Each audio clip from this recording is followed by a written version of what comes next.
Okay, I'm here.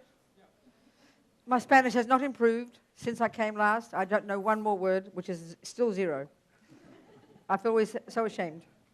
But I haven't do anything about it, so what to do? Yeah. Okay. Yep. You're not my are you my Spanish voice? Do I get translated? Yes. Not me, dear. Who translates? So he just said it, did he? Yeah. So you heard what I said? My apology.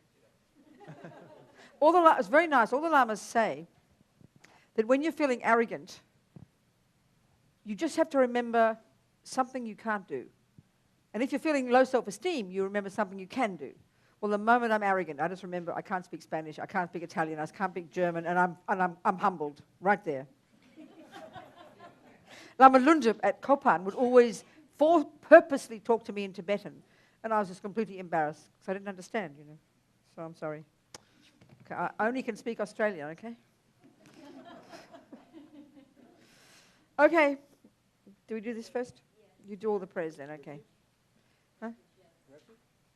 What, do you like to do certain things? You have a habit to do certain things? What do you do normally? All of this? You do these ones? Refuge and... Bodhicitta. And then a mandala? You do a mandala? No? Okay. So you lead. But first, let's think. Let's think, okay? Let's think. Why are we sitting here? This is what is expressed in this prayer. Why we are sitting here is because we want to listen to Buddha's teachings in the particular manner of our lamas, you know, in this Tibetan style, so that we can take some tools from it. It's got to be practical, you know. We've got to see if there's something useful we're listening to, and then we make commitment to try it. It's like cooking class. If you never got a recipe, you'd get very upset with me. You've got to get recipes. And why do we want these recipes? To develop our own amazing potential. And even why do we want to do this? So we can be of benefit to others. This is the long-term purpose, all the way to bodhicitta. This is why we're listening to these teachings. This is our purpose. So we can sing the prayer that expresses that. And then, you know, the first part of the prayer actually is reminding us of our reliance on the Buddha. The second part expresses this altruistic motivation. Okay. You do it in Spanish or Tibetan? Yes, Spanish. Okay, go. Voy por refugio hasta alcanzar la iluminación, al Buda, al Dharma, a la Asamblea Suprema, por los méritos que acumule practicando la generosidad y demás perfecciones que pueda obtener el estado de Buda para beneficiar a todos los seres. Voy por refugio hasta alcanzar la iluminación, al Buda, al Dharma y a la Asamblea Suprema, por los méritos que acumule practicando la generosidad y demás perfecciones que pueda obtener el estado de Buda para beneficiar a todos los seres. Voy por refugio hasta alcanzar la iluminación, al Buda, al Dharma y a la Asamblea Suprema, por los méritos que acumule practicando la generosidad y demás perfecciones, que pueda obtener el estado de Buda para beneficiar a todos los seres. So I think it's auspicious for our time together that we make a mandala offering to the Buddha as if the Buddha were here himself as a request for the teachings.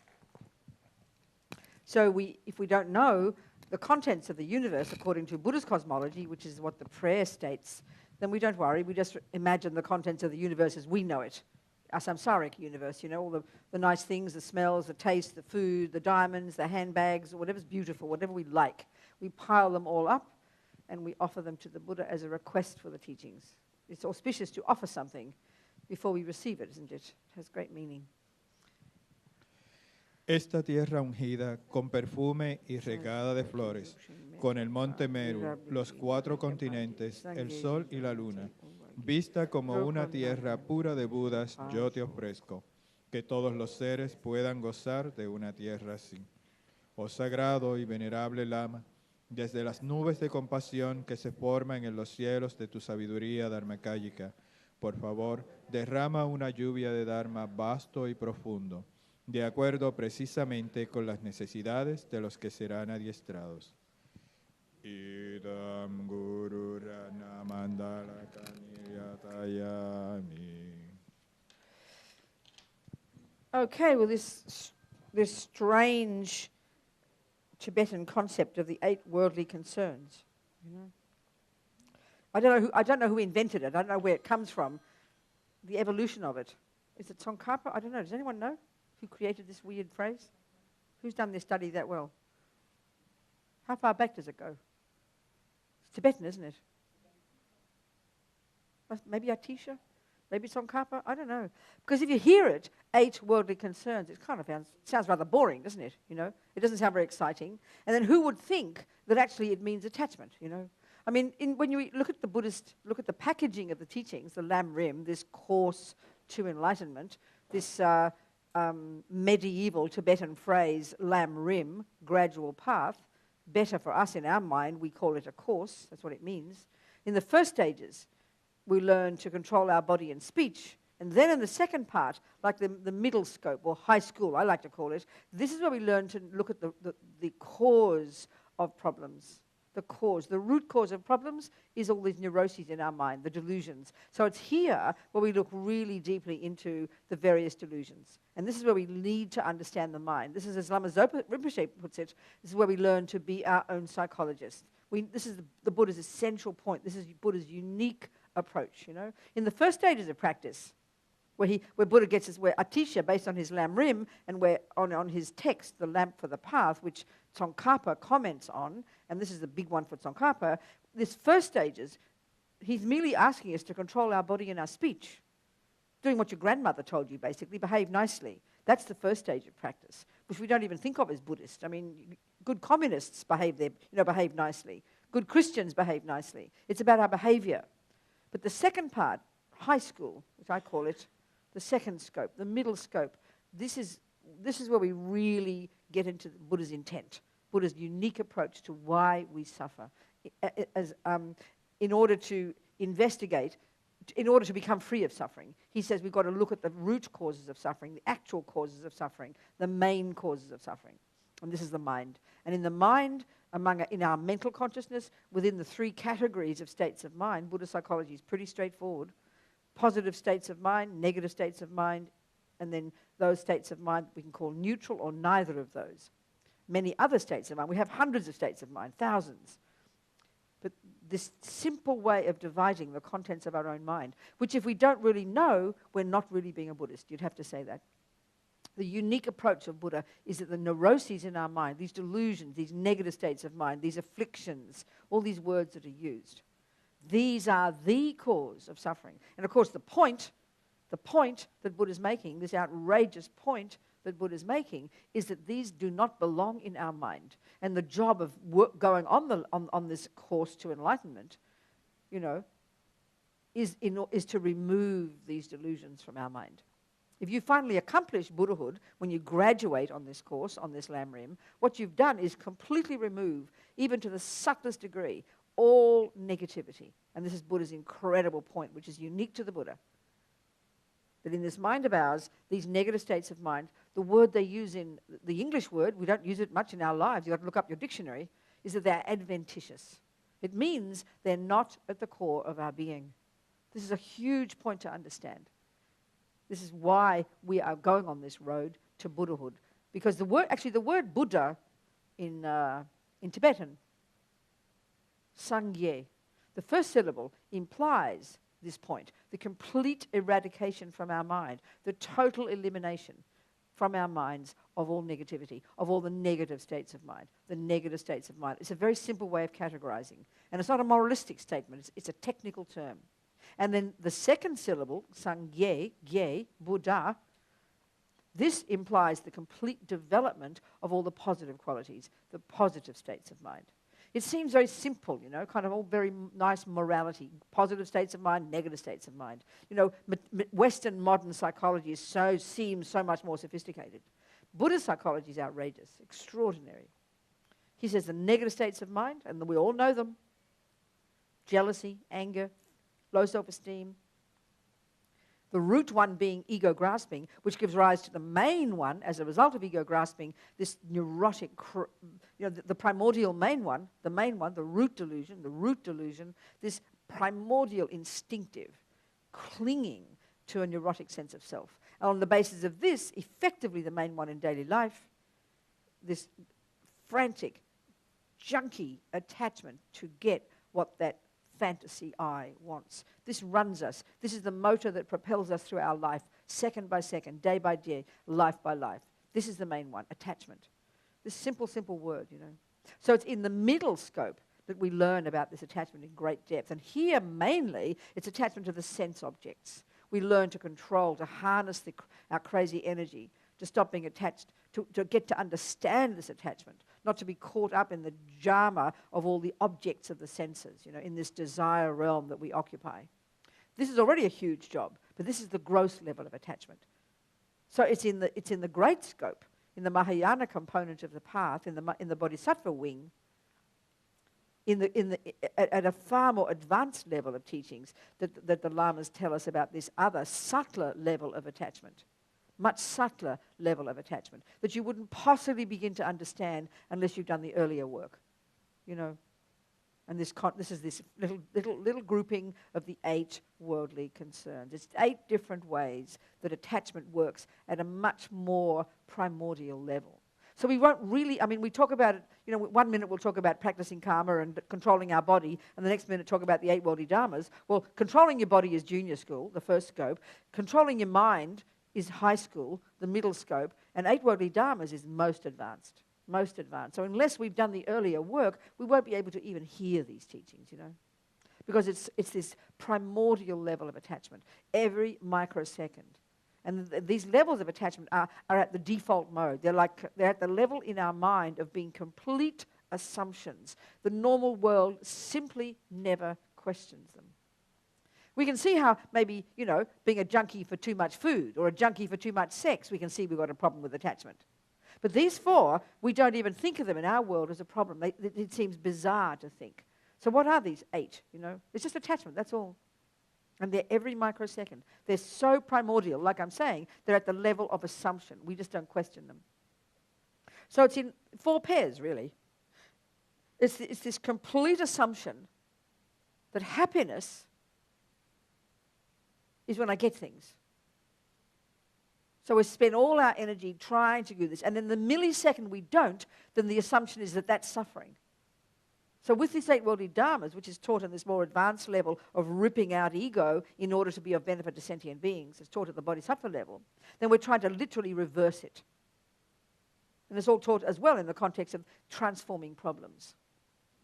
In other words, learning to see that, in fact, trying to change the attachment to actually be happy when you don't get things. Then it gets more subtle as you go along. The second one, which seems such an assumption, it seems unfair to think that this is weird, you know. This is this assumption that being in our comfort zone, feeling good, being comfortable, feeling good, that's what happiness is. And then the assumption that when you're not feeling good, that's suffering. Or in other words, we're attached totally every microsecond to feeling comfortable, and we are attached to being free of being uncomfortable. We're totally attached every second to get things, and we're constantly attached to being free of not getting things. It gets even more subtle, and these last 2, I think, are the ones. I mean, these last 3 especially, it seems to me. The 4th one is the most primordial, the hardest to see. The 3rd one is bad enough. The 3rd one is this total attachment every second to hear nice words with our name in it. We might not think we are attached to this, but the more we go inside, the more we see our minds, the more we can see this one. That it propels us every second. The desperate need to hear nice words with our name in it. That's called praise. And then the pain and suffering if we get the opposite. Now, this in the world, you know, is considered necessary, not just wrong. It's not considered a delusion. It's actually considered necessary.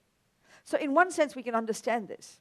You know, if you've got a child, your job is to love it. It is to be kind. It is to want the child to be happy. So that it would include praising your child, and it would include not abusing your child. Of course, it would. There's no question. So we shouldn't misunderstand this. What the difference here is, we're trying to see our craving to hear praise, and our craving not is to hear insulting words, not to hear insulting words. We're looking at the attachment to these things. not at the reasonableness of these, and in fact, from the point of view of being good to sentient beings, the necessity to do this, but based on wisdom, the depth of our need to hear this. And the fourth one really puts it in perspective, because this is the deepest and the hardest to see. They call it attachment to reputation, which sounds kind of peculiar. We don't think we're attached to a big reputation, But this is the one that governs us every single second. We are desperate to be seen as good by others. And it is unbearable when we're not seen as good.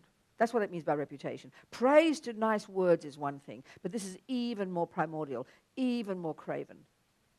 And it is really quite, if we've never really looked at our minds, if we've never looked at really the meaning of attachment at the lower levels, attachment to the gross objects of the senses, this one just seems so abstract to us. It really does. And this is why, not for nothing, it's taught at the level in the Bodhisattva path, at the deeper level, assuming already we've done some work on our minds. So there's one of reputation, and we just use it, just look at it in an ordinary way, I mean, for example, look at the way we get lonely. Look at what we call loneliness.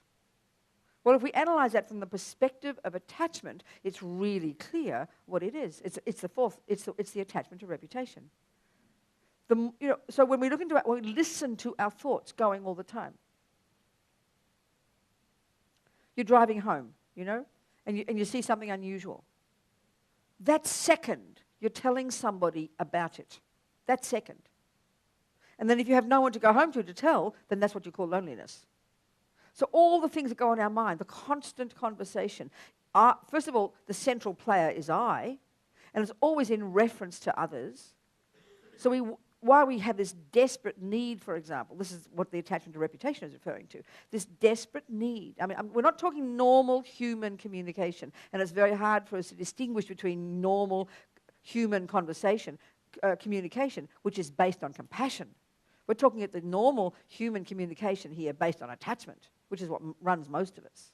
It's this neurotic need to be heard by somebody, to tell people what I think. Always in our head we're doing this. So when in the house we live with people, and we're living with people all the time, so it's very hard to see this because it's there all the time.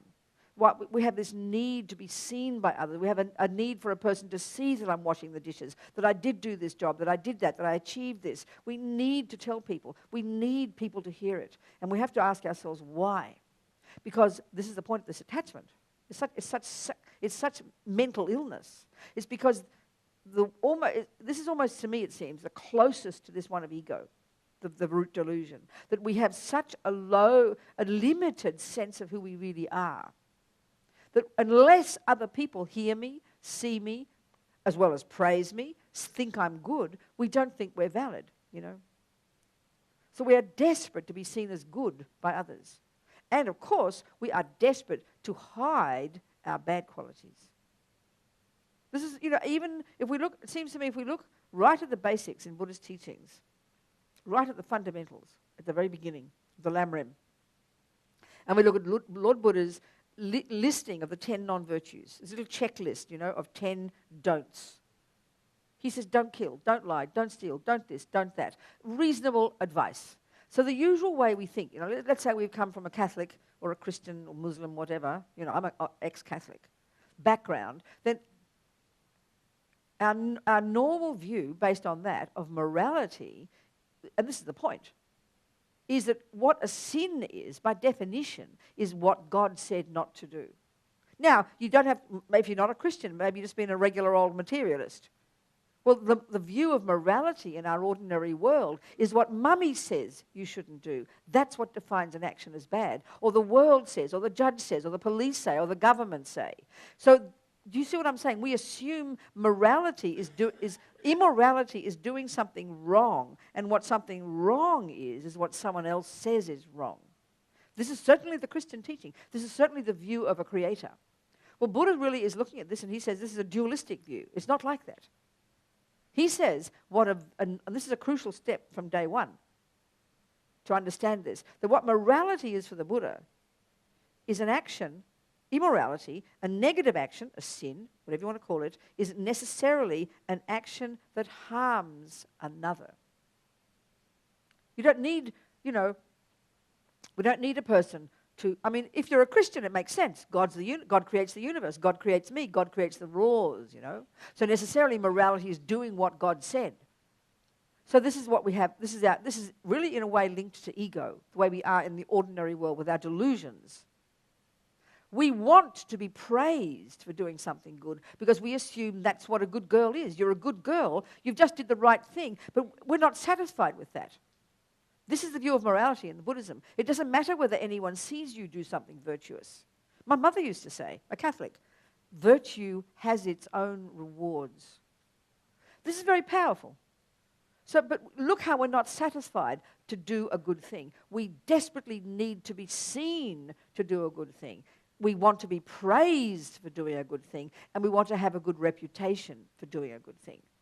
In fact, look at our world in general, what success means, whether it's among your friends or in the world in general. It's someone else saying you are good. So this is really Buddha's understanding. This is all linked to this dualistic view of reality. That we have this sense of a separate self. And so we don't validate ourselves. We define ourselves in terms of something out there. This is for sure the Christian teaching. We define ourselves in terms of being a creation of God. In our house, it's the same. Mummy and Daddy created me, didn't they? And Mummy says, do that, and I'll say, why? Of course she'll say, because I say so. So when I do it, oh, Mummy, I was a good girl, and I want her to praise me. I will feel bereft if she doesn't. That's the one we're talking about. So, of course, like I said, if you are a parent, you should praise because you help the child grow up. But we're talking about attachment here, and this is what we have all the time. So it's seen as a good thing because we can't, in our culture, in the materialist view of the mind, we don't distinguish between, attachment to something and the reasonable level of it. We don't see the difference, and this is what we have to do in being a Buddhist, and it's quite hard unless we understand Buddha's view of the mind, unless we understand the particular characteristics of what attachment is, this neurotic exaggeration of the self and then the things out there. Attachment is this state of mind that over-exaggerates something out there that's delicious and then crave it. So the sensory level is over-exaggerating the deliciousness of a cake. Here at the subtler level, it's over-exaggerating the deliciousness of someone's praise or someone's thinking you're a good person. So, of course, this points to the other one. If Mummy says, you should do this, naturally, if I don't do it and I'm naughty, then I don't want her to know, do I? That's what we call getting away with it, when you don't get caught.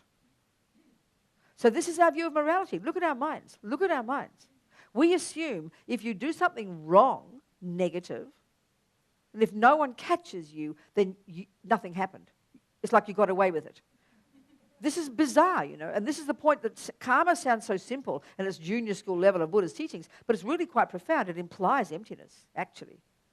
It implies this non-dualistic view of, the way we are now. This implies we've got to go beyond that, which of course is the view of emptiness. It's quite hard to hear it. So it's a bit ridiculous, If you go to the doctor and she says, don't smoke, you might get cancer. And then you go home and you think, oh, well, she won't see me, so I'll smoke, I won't get cancer. We know that's nonsense. It's only when we understand this fundamental point of karma for the Buddha is that whatever that first of all, he establishes what is a negative action. And you can establish it because it's a conventional truth. There's nothing from coming on high. He didn't create it.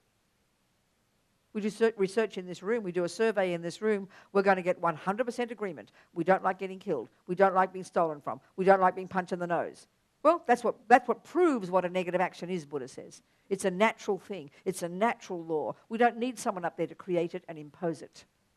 Again, this is this over-embellishment of things, this dualistic view of a creator, So for the Buddha, a positive action, a negative action is one that harms another.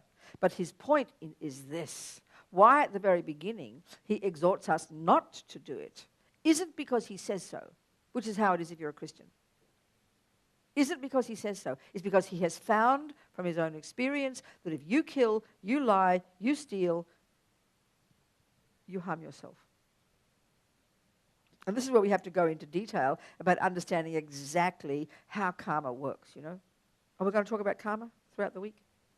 Is it on the list? Okay. All right. But never mind, we'll get back and forth, we'll go to it.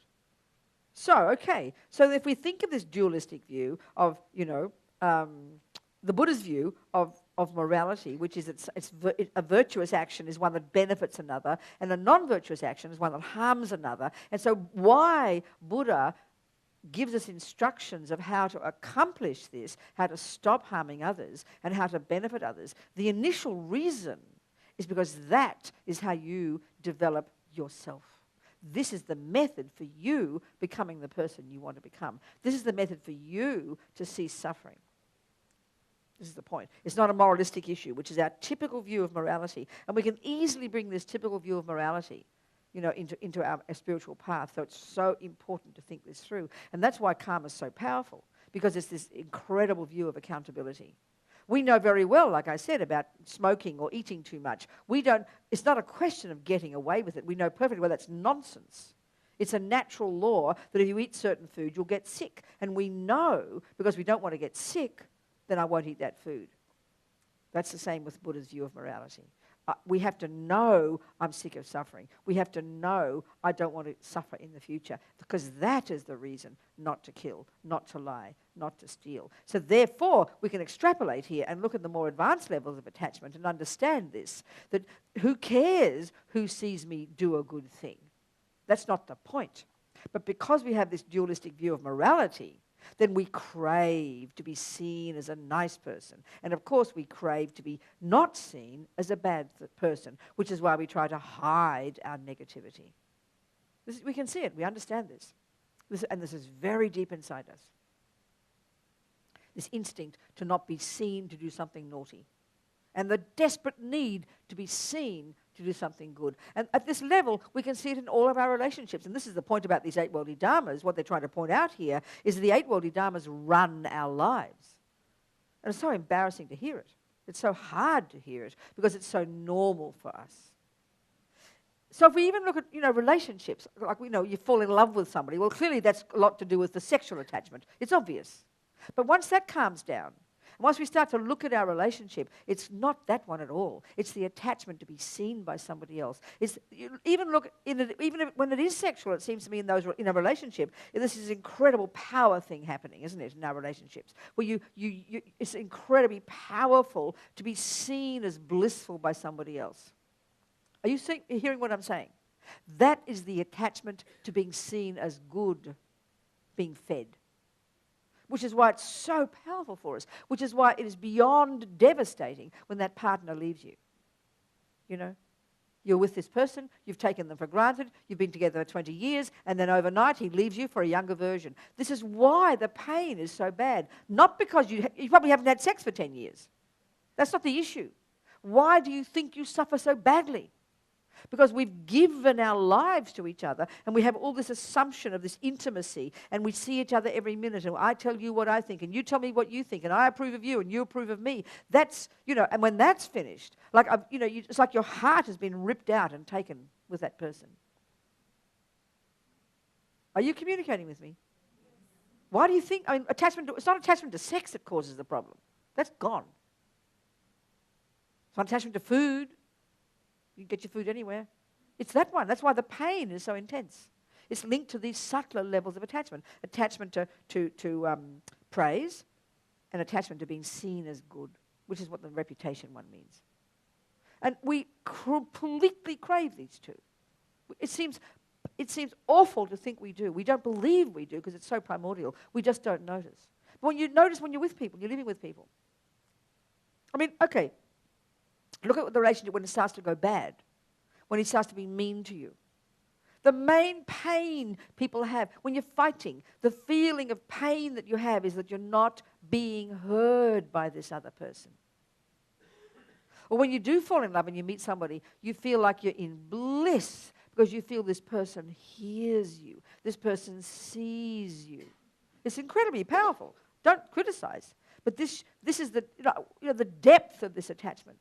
The depth of this attachment, which implies that we don't think we're anything in ourselves unless I'm seen and heard by others. This is why we're so hungry for partners, why we get lonely when we don't have them. Can you kind of hear? Or not? I think it's embarrassing when we hear it, because we're all the same, you know. But we don't go to this level normally. We sort of think of attachment as, yeah, well, less money, less sex, I'll try and be a good girl, not too much chocolate cake. That's just the beginning, you know. This is where we still live. This is the really hard one. And there's something that just recently I read. I remember hearing about some Australian nurse in England who'd worked with dying people. And she wrote a book about calling it the 5 greatest regrets among the dying. And this is an interesting point for me. The top regret was the one of not following my heart, not doing what I wanted to do, but doing what I thought other people expected me to do. This is the attachment to reputation. So most of us suffocate what we really want because we're too scared to think it. And this is the good girl, bad girl syndrome. We spend our lives trying to be good girls, which is meaning to do, we hear it and we mistake, we confuse genuine compassion with this attachment to doing what other people think. Because why? Because that is the huge attachment to being seen as a good person. And we are fearful to notice what we really want to do. We're scared to do this because we're scared of what other people think, because we don't want criticism. We spend our lives adjusting ourselves, thinking we're being a good person. It's very scary. This is the greatest regret, not doing what I really wanted. And we even hear that in an initial way, it seems selfish. Doing what I want, I should do what others want. And this is where, unless we get really clear in the earlier stages of a Lam Rim and know exactly what a delusion is and exactly what a virtue is, and you learn that in high school, we don't get this at all. It's too confusing because virtues and non-virtues are so caught up in us now. Attachment and love, attachment and compassion for us now are so mixed up in our minds, we can't tell the difference. And because of this massive attachment to do what other people think, is so confusing for us to distinguish between that and compassion, doing the right thing, or the wisdom, the courage to do the right thing, you know. Most people, we don't like to make trouble, you know. Some of us make trouble. I made trouble in my life. I used to think I was so clever for doing what I wanted, so my level of it was selfish. But there was a good side. There was a good side. I can see it now. I would not be doing what I'm doing. I would not have become a Buddhist nun and given up what the world thought was good, with the pressure from normal world and family, unless I'd had this, I was selfish, but I also had this kind of determination to do what I had to do. Aren't I fortunate? I had to calm the selfishness down. Still am trying to calm the selfishness down, you know, the self-cherishing, this one. But there can be a good side to this, having the courage to do, even if everyone criticizes. So, and I think in some cultures where family is very strong, this is almost impossible. You know, the strict Asian one. I think the Latino family thing is quite strong, isn't it? You know, is it not? Very strong pressure. Look at and that's what we're talking about here. Terrified to do what mummy says not to do. We think it's virtuous. And then we say, oh, I don't want to upset her. Rubbish. You're just too scared not to be, you're too scared to upset somebody because it will freak you out, because your attachment to being seen as a good person is very primordial. Do we hear? It's really painful. It's very painful. And this is why the Lamas all talk about it. I mean, Lama Zopa just goes on and on and on about it. You know, this is the point. This is what our motivation is mostly now. The need to be seen as good. The need to to be praised and have a good reputation. It's hard to see it, but we can see it, but it's scary. So, of course, the aim here isn't just to go off and do what you want and be selfish. That's not the alternative. But it's to practice Dharma, which means to be motivated, and this is why the emphasis in this part of the path, which is especially in the section about, you know, transforming problems, this deeper level of ripping out delusions. That actually looks like we're being a nice person, but it's just self-cherishing. It's just being selfish. It's following the ego's desperate needs, you know. And it's very scary to get past this. So the alternative is to do, in other words, our motivation now is the 8 worldly dharmas. Our motivation is for the praise in relation to people, okay? And we are very social creatures, let's face it. Is it not? So, I mean, this is how, and in our materialist view of psychology, we are actually defined as being a social person. You'd be, if you give up the 8 worldly dharmas, the way the lamas are talking, you'd be considered autistic in our culture. You understand what I'm saying? You'd be considered to have, in fact, one of my sisters, it's true, one of my sisters, my family, we're 7 siblings, and we love each other very much. We used to fight like crazy when we were children, but we're very close, and we have this unspoken agreement that we don't talk about things that we would fight about. So we have wonderful time. We talk about the things we agree with, It's just fine. It works beautifully. We really do enjoy each other's company. And so we don't fight. And second, we don't speak about each other behind our backs. So there's really good harmony. Because you know what it's like in families, And it really does work. But the thing is, one of my sisters, Judy, who doesn't like Buddhism at all, and she's full on at the moment. She's a lawyer in Melbourne, and she's completely involved in this exposing of the Catholic Church for all the pedophilia, all the abuse of children, sexual abuse of children. So Judy, we love each other. In fact, I've been a Buddhist. Okay, I was just trying to make my point now about not talking about things we don't agree with. I never talk about Buddhism. They know perfectly well what I am. Look at me, But that we never talk about Buddhism because they don't ask me. Well, Judy took me out for a meal last year, and it was the first time in 37 years she asked me a question about what I thought. We really do communicate well. We have wonderful conversations. But then often when they talk about things and I agree with them, they think I agree with them. I'm just being harmonious, Do you understand? So Judy asked me, she said, why don't you ever talk about it? I said, Judy, you never ask me. I'm not going to talk about it. Then she asked me. It was the first time in 37 years. I was quite amazed. I didn't say too much. I talked about the mind. She wanted to understand. Anyway, the point is this. One time when she was, slightly too much drink, and they don't get drunk or anything, but, your mouth loosens a bit when you drink, don't you? And Judy decided, she said she thinks that I am borderline Asperger's. Because I don't have close relationships, I don't seem to have a home, I don't seem to, have the usual ordinary emotions of ordinary people. Well, I thought, that sounds like praise, actually, isn't it? You understand what I'm saying? Because normal person gets jealous, and normal person has to have someone to talk to and share your life with, because otherwise you'd be lonely. So all the good reasons, in my opinion, she saw them as bad, Anyway, she didn't say too much, and we didn't pursue it. It was okay. But you understand my point? So it's like we've got to see this. And I'm trying to say, just because I'm a nun, I'm so clever. Believe me, I have just as much attachment for everybody as like everyone else, but it doesn't for me in my life translate into wanting a partner and babies, that's all. But or a house. But I still like being praised, and I want to be seen as a good person. There's no question. It just doesn't translate in the usual way. But if we look at the usual way, we can see what drives that. But, look when you say your partner leaves you, and then you're looking for another partner because you're lonely. But honestly, loneliness, it's logically true, although it seems very painful to hear this. Loneliness logically is attachment to reputation, attachment to praise, meaning you haven't got it. So you feel like when you're lonely, it means all your thoughts, which are all about me and others, there's no other there. So you feel like there's no one to talk to. Therefore, you feel like you're not worthwhile. But why would my thoughts be less valuable just because someone else doesn't hear them? Why do we feel that I'm not valuable just because someone else is not there to listen to me? That's the point. The Buddha's saying we are everything already inside us. It is not relevant what people think of us. It's actually not relevant, which seems a bit shocking for us. We can't cope with this. If we're really trying to develop our qualities, then we actually need to be away from people. This is the retreat mode. This is the really best one. You need to leave sex, drugs, and rock and roll, become a monk and nun, and go to the mountains. It's the only way to really give up the delusions.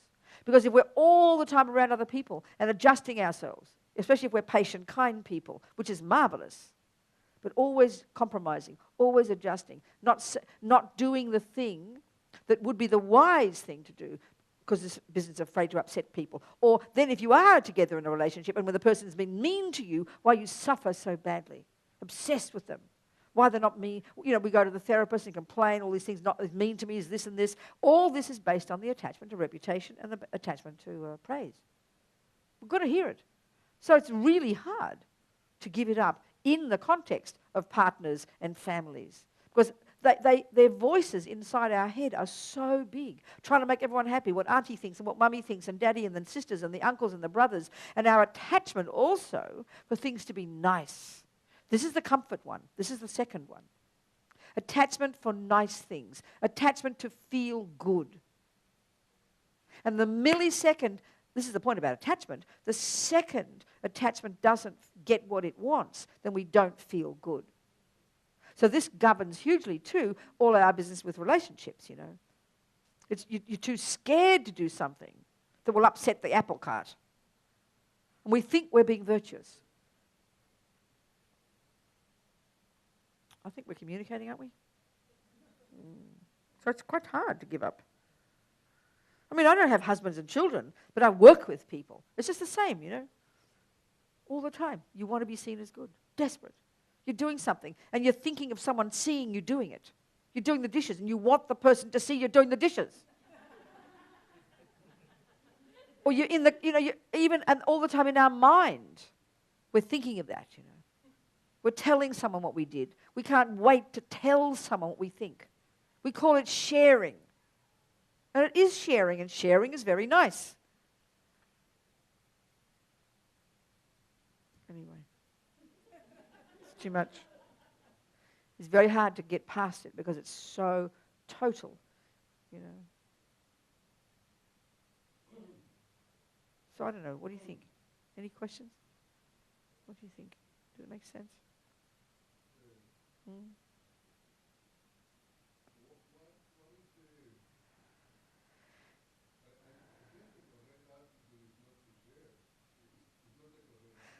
No, that's the other extreme. That's the one of having aversion, hating people, or going away, being depressed and miserable in your own room. No, that's not the opposite.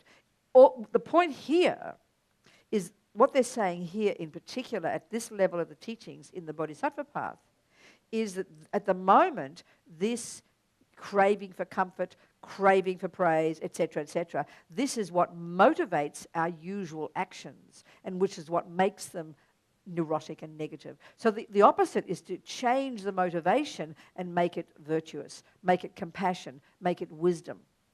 To change the reason. So in other words, the simple thing would be, you know, if you know you want to, I don't know, I mean, there's a million examples. If you do something good, be content with the fact that you did it.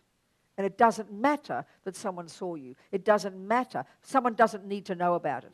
At the moment, most of what we do that's good is because we want the praise. So it doesn't mean you don't do the good thing. You try to do it for the new reason and be content with the fact that you did that good action. You gave the $100 to a poor person or something. And we yearn for someone to know we did it. To do it with a pure motivation, which means it doesn't matter if anyone sees it.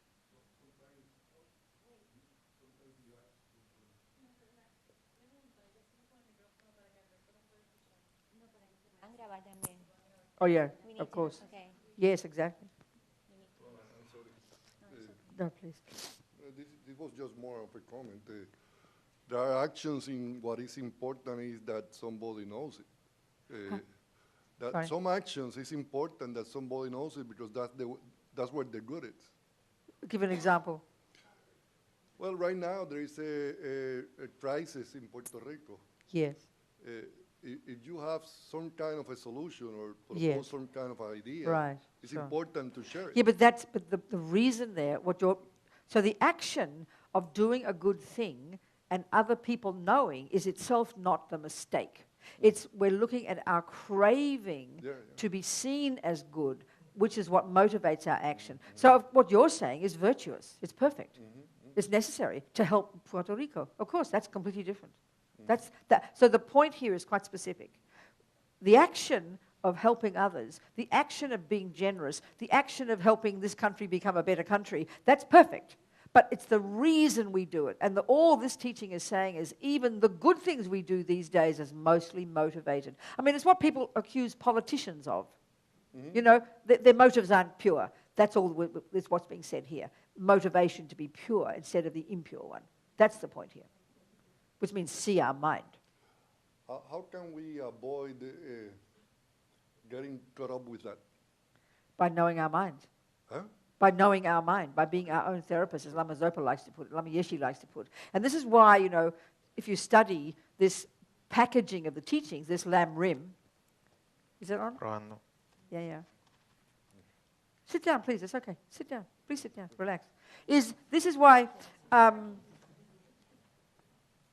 you know, when we understand, if we study the Buddhist teachings, for example, in this tradition, the Tibetan tradition, it's always emphasized this packaging of Buddhist teachings. And so I keep mentioning junior school, high school, this kind of thing. You know, this particular packaging of Buddha that's called the lam rim, this medieval phrase, this gradual path. It's the way of presenting Buddhist teachings in an orderly way. You know, simple, the middle, then most advanced. So this level is the most advanced. So we can't do this one unless we've done the earlier stages, which means beginning to harness the crazy energy of our uncontrolled body and speech. Don't go around harming people, lying, killing, stealing.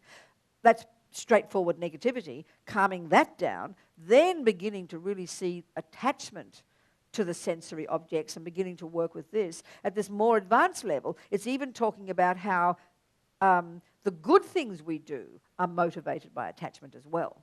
So the beginning stages, we try to stop doing the bad things, which is motivated by attachment. But at this more advanced level, we're trying to get to see our mind, to see how attachment even is why we do good things. And that's what we're trying to change. And it's just, you can't do this properly to know. I mean, I can only say these words. I've been hearing these words myself for a long time. I have to teach about them. But every time I say them, it gets clearer and clearer. The more I see my mind, the more I can see how powerful this is. But it's taken me a time to see it, you know. It's not obvious. It just takes time. So really a way to say it is to give up doing something good because you'll be seen as a good person. Do the good thing, but for the right reason. That's when it's a really pure action for oneself, one's own advantage, you know. Keep it, yeah. Let him have it. He'll pass it to the next person when we finished our conversation. Yes, go on. Sit down, relax. I think it's very important to try to teach that to children, no? Absolutely. Oh my God. Because that's when you begin. No, that's exactly. I swear to you, if we don't get it as children, then it's much harder. Of course it is, because we can see with children, the ones who are really needy for praise, and then how we manipulate and cheat and go behind. Oh, it's true. It's so huge. It's so huge. You're absolutely right. It needs great courage to do this. It needs a lot of, you know, courage, certainty. And that means knowing our minds, and that's not easy. We don't know our minds. We don't have these techniques in our world. We only see the external event, you know, we don't see the inside. Is there I will not call it a manual, but some book, Buddhist book that teaches how to teach children? I think, well, you know, I think there are many things out. I don't know that many. I know that people are doing them more and more. There are, yes. Okay. But the key to success has to be that I'm doing it.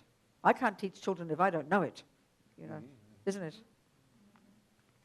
Thank you. There. Who else? Huh? I need a conversation.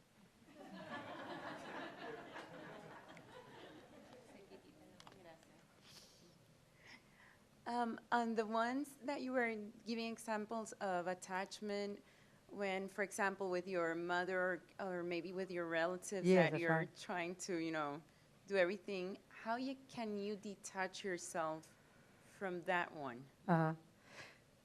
That's the job. Observing that, you know, the aim isn't to be mean to your mother. The aim isn't to be unkind and just go and be selfish and do what you like. That's not the aim. But the aim is, if you do know what is the right thing to do. Okay, it could be to go, you want to go away for 1 month to do a retreat. Okay. And even, you know, you could say, Even a simple example, like say you are working on your mind and you're trying to be a Buddhist, and that's helping you do your job better as a mother and a daughter or whatever you like, then you really know for you at this point it's the best thing for you for the long-term benefit for everybody. And then you make the decision to do that. Even if your parents and the people say you're a bad mother leaving your children for 1 month, it looks like you're being selfish. But if your reason is pure and you know it's beneficial, you are confident, then you have the courage to make that decision even though people criticize you. This is hard, but this has to come from some certainty of what is the right thing to do. And this takes courage. It takes courage. Are you seeing what I'm saying? Yeah. I mean, the trouble is, when we are governed very strongly by attachment to what our family think, and it's been all our life like this, and then also because you are a nice person, we then assume it's good. We don't realize there's so much fear there, and in the end it's stopping us from doing what's really beneficial. It's very hard. It's very hard. It doesn't, because the point is also, you see, okay, just talking about attachment in general, okay? This state of mind is so deep inside us. It's got multi faces, And attachment, okay, in this Buddhist model of the mind, like I said, in the mental consciousness, we've got positive states of mind, and we know the words, love, compassion, generosity, forgiveness, all these words. We know them immediately. They're the good ones. And remember, Buddha says they are at the core of our being, and we can grow them to incredible degrees. Then we have this other set. He calls them simply, you read the words, mental affliction, negative state of mind, delusion, all these words for these neuroses. He would have liked the word, I think, Buddha, neurotic, So these ones, which we think in our world are completely normal, we would say anger is normal, jealousy is normal, wanting to not upset your mother is normal. We'd say like this. So we don't really question them unless they're very strong. But the Buddha, he's far more radical in his view of the mind. And he is saying having any attachment, any neediness, any emotional fears, any jealousy, any anger, he says having any of it, you're mentally ill. It's another phrase Buddha would have liked. We are mentally ill. This is his point. He's been quite radical in his understanding of the mind. And he says that these states of mind cause all the problems, and in fact, we can get rid of them. This is what nirvana means, ridding the mind of all of this. So, okay. So then the energy of these delusions is we need to understand very well. This is why we need to study the Buddhist model of the mind, Buddhist psychology in reasonable depth. Otherwise, we'll never understand. We can all say the word attachment, but unless we clearly understand what it is, according to the Buddha's view, not our view in the world, then we'll always be confused. You see, for example, we use the word attachment to mean the same as being close to somebody. Oh, I'm very attached to my children. The world would say that, and that sounds like you love them. That's great. But we don't have the same definition as Buddha does, and that's so important to be super clear what he means by this attachment. The Buddha says in general, all the neuroses, all the neurotic states of mind have this particular function of over-exaggerating certain characteristics of the object. It's the deepest delusion in our mind in day-to-day life. It runs everything. It drives us like a motor, So attachment, for example, to chocolate cake means it will look far more delicious than it really is. Then the next level of attachment is it makes you crave it, and then it causes you to believe that when you get it, it'll make you happy. And then there's all the expectation of the happiness. And, it's got these many levels in relation to people, objects, your own body, and indeed the one here we're talking to be seen by others in this way. It's an over-exaggeration. Okay, so we need to understand that that's what attachment means. So attachment, in this book, I'm working on a book at the moment of Lama Zopa Rinpoche about how to help people at the time of death. And he's got a whole section there on the suffering of attachment and how that is the worst suffering at the time of death. Attachment to our body, attachment to our reputation, attachment to family, attachment to our things. It causes unbelievable fear at the time of death if we haven't worked on it, if we haven't seen it and lessened it in our daily life. It causes the death to be like a nightmare.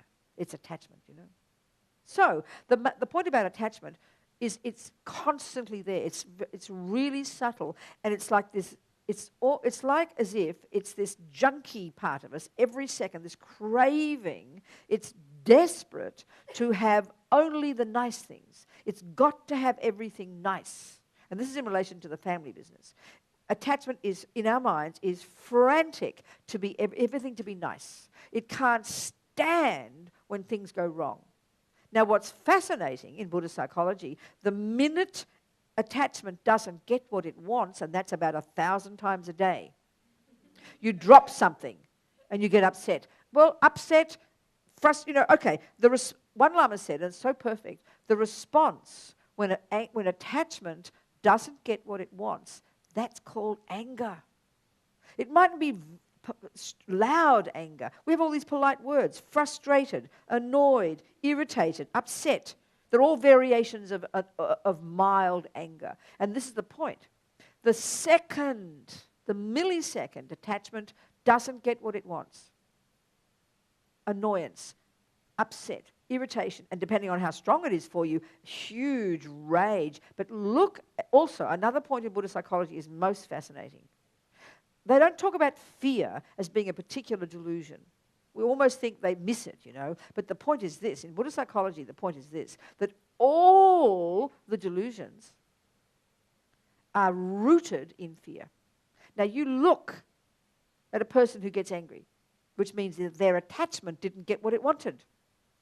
You look at a person who's got really strong anger. They're shouting. Their eyes are wide. Spit coming out the mouth. Tears coming. Irrational, crazy words coming out of their mouth. You understand? Well, really, you could say they're having a mental breakdown. But we just go, oh, well, he's just angry, He'll get over it. But that's serious. It's a serious mental problem. Look at it. But we just think it's normal. The reason a person is so freaking out is because this huge craving inside them to get what I want every second. That's what attachment is. It's frantic to get what I want every second. It is desperate to get what I want every second. And it only wants the nice things. It's got to have the nice things. It's frantic to have ugly things. It can't cope with anything that the attachment can't bear. And that's a huge part with the family. You have an alcoholic brother. Everyone talks about him behind his back. We're all trying to solve his problem. We all go blah, blah. We get upset with him. We get angry. And the mummy says this and daddy says this. Everybody's going on about him. I mean, back off and leave him alone, please. Look at your own mind. We can't stand when things go wrong. So then we try to make it nice. This is why we go crazy. And why we go crazy when things aren't nice is because attachment can't stand it. Are you kind of seeing what I'm saying? Attachment is this junkie that only wants the nice things. That's why we can't stand seeing suffering out there. It distresses us too much. So attachment's huge. Don't think of some simple little state of mind. It's desperate for everything to be nice. So then if we have masses of attachment for reputation and what people think and to make everything nice in the family, and that means we have a lot of fear to upset things. We can't stand the thought that mummy will criticize me or he will think this or the auntie will think that. We can't stand it. In other words, attachment has no courage. It just wants to be made nice, stroked, It's like an infant. That's attachment. So you've got to be so brave to, in the face of when attachment doesn't get what it wants, to be brave in accepting it. As Buddha says, if you can change something, please change it. But if you can't, why worry? It sounds so shocking. So this is a huge level of practice, Having courage in confronting the things that attachment doesn't want. Like the problems, the dramas, mummy being upset, mummy manipulating us to do what she wants because basically it's her attachment. And we are afraid to upset her. We don't want to upset her. We call it being kind to mummy. You're not being kind. You're giving into her attachment. You're allowing your own attachment. You're allowing yourself to be manipulated. And that's why we blame other people. We blame them because we think it's their fault for bullying me. Well, excuse me, it's your fault for not having the courage to do what you think is right. Don't ever blame other people. This is the trouble with attachment. It gives us we think the other person is all the fault. It's very tricky, Are we communicating? Okay. So to really see this attachment like this, And it's only when we get to these more advanced levels in the Bodhisattva path that we see them so subtle, so primordial, constantly there, nagging at us, you know. So the aim here is to do the right thing, to do what is moral, good, kind, compassionate, wise, but for the right reason, not for the wrong reason, for the right reason. And that means making the tough choices. You know, you really know it's best that you give up your husband, give up your children, and become a nun. I'll give an example. I'm not saying you should be a nun. Please don't mistake my point here. I'm not trying to make you be a nun. Don't get my point. But, you know, many people do that. They really realize it's time to leave that relationship because it's better to do this other thing. Everyone turns against them, but they know it's the right thing. That's really courageous. That takes courage, you know. And many people live in their relationships, and it's a garbage dump relationship. You're angry with each other, you don't like each other, you don't communicate, you're resentful, you're bitter, but you're scared of change. You're scared of upsetting things. That's attachment. I'm sorry. Because we can't stand the things being different. We can't. You understand? It doesn't mean we have to make tough choices. Maybe your life doesn't need you to make tough choices. But it might, when you do it for the right reason, you make the tough choice. You know. But you have to know your mind. You have to hear it. You have to hear it, you know. Because the first thing we'd say, let's say you're a Buddhist and you think it's important to do this retreat with the Dalai Lama. Let's just say. But you know very well, you just think of it, you freak out. Because, you know, mum will be freaking out, the kids will be the husband will panic. It just seems too impossible to have to confront all that. It's just, and that's attachment to reputation. That's attachment to, you know, comfort. It's tough. To make tough choices is not easy. But if it's the long-term benefit, His Holiness the Dalai Lama always says, always aspire to do what is most beneficial. And if you can, long-term better than short-term. And all you can say is attachment is totally not even short-term benefit. It's totally just junky for now. Junky for easy, good feeling. Junky for everything to be easy. Unable to bear problems. And this is why this is such a powerful way they talk about transforming problems into happiness. This is another way of discussing this one. That seeing it as seeing when generally a day-to-day approach to this, a day-to-day approach also, is learning to be glad when attachment doesn't get what it wants. That means at the level of the comfort thing or not getting something, but the comfort one especially. I mean, it's so easy in our world these days, in the modern world, to get what you want pretty quickly. The temperature, the coffee, exactly as you want things. We can do it easily. So the moment we don't get what we want, we get upset. That attachment gets upset. So this is why the simple level of giving up attachment to comfort is the second, you know, you're too hot, or the second you're too cold, or the second the food doesn't taste right, or the moment when I go to Starbucks and I want my coffee to be 180 degrees exactly, whatever that is in, you understand, with exactly 2 shots of something with full milk and the honey all the right way. And if I don't get it, the mind gets upset. This is the one of comfort. This is the one of comfort, you know, that's that attachment. And that, again, is huge in our world. Forget the deeper ones of praise and reputation. Comfort. Feeling good. Feeling good. So the one of transforming problems, it seems counterintuitive. Actually practicing feeling good when you don't get the coffee the way you want it. When the person is mean to you. The opposite, you know. We're trying to train our minds in being brave to think the opposite is good. And why is the opposite good? Why is it good to not get what attachment wants? Because it's the quickest way to quit attachment, to purify attachment, to give up attachment. Every time attachment gets what it wants, which we think is happiness, Buddha says we're just deepening our suffering because it's a junkie. It's a junkie. So every time attachment doesn't get what it wants, you try to think that's good.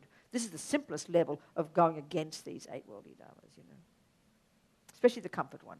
Every second, that one's running us. You know, I get sciatica sometimes, and the second I feel it, the mind is distressed. The second I feel it, even mild, the mind gets distressed, doesn't it? You don't want it. You want to make it go away.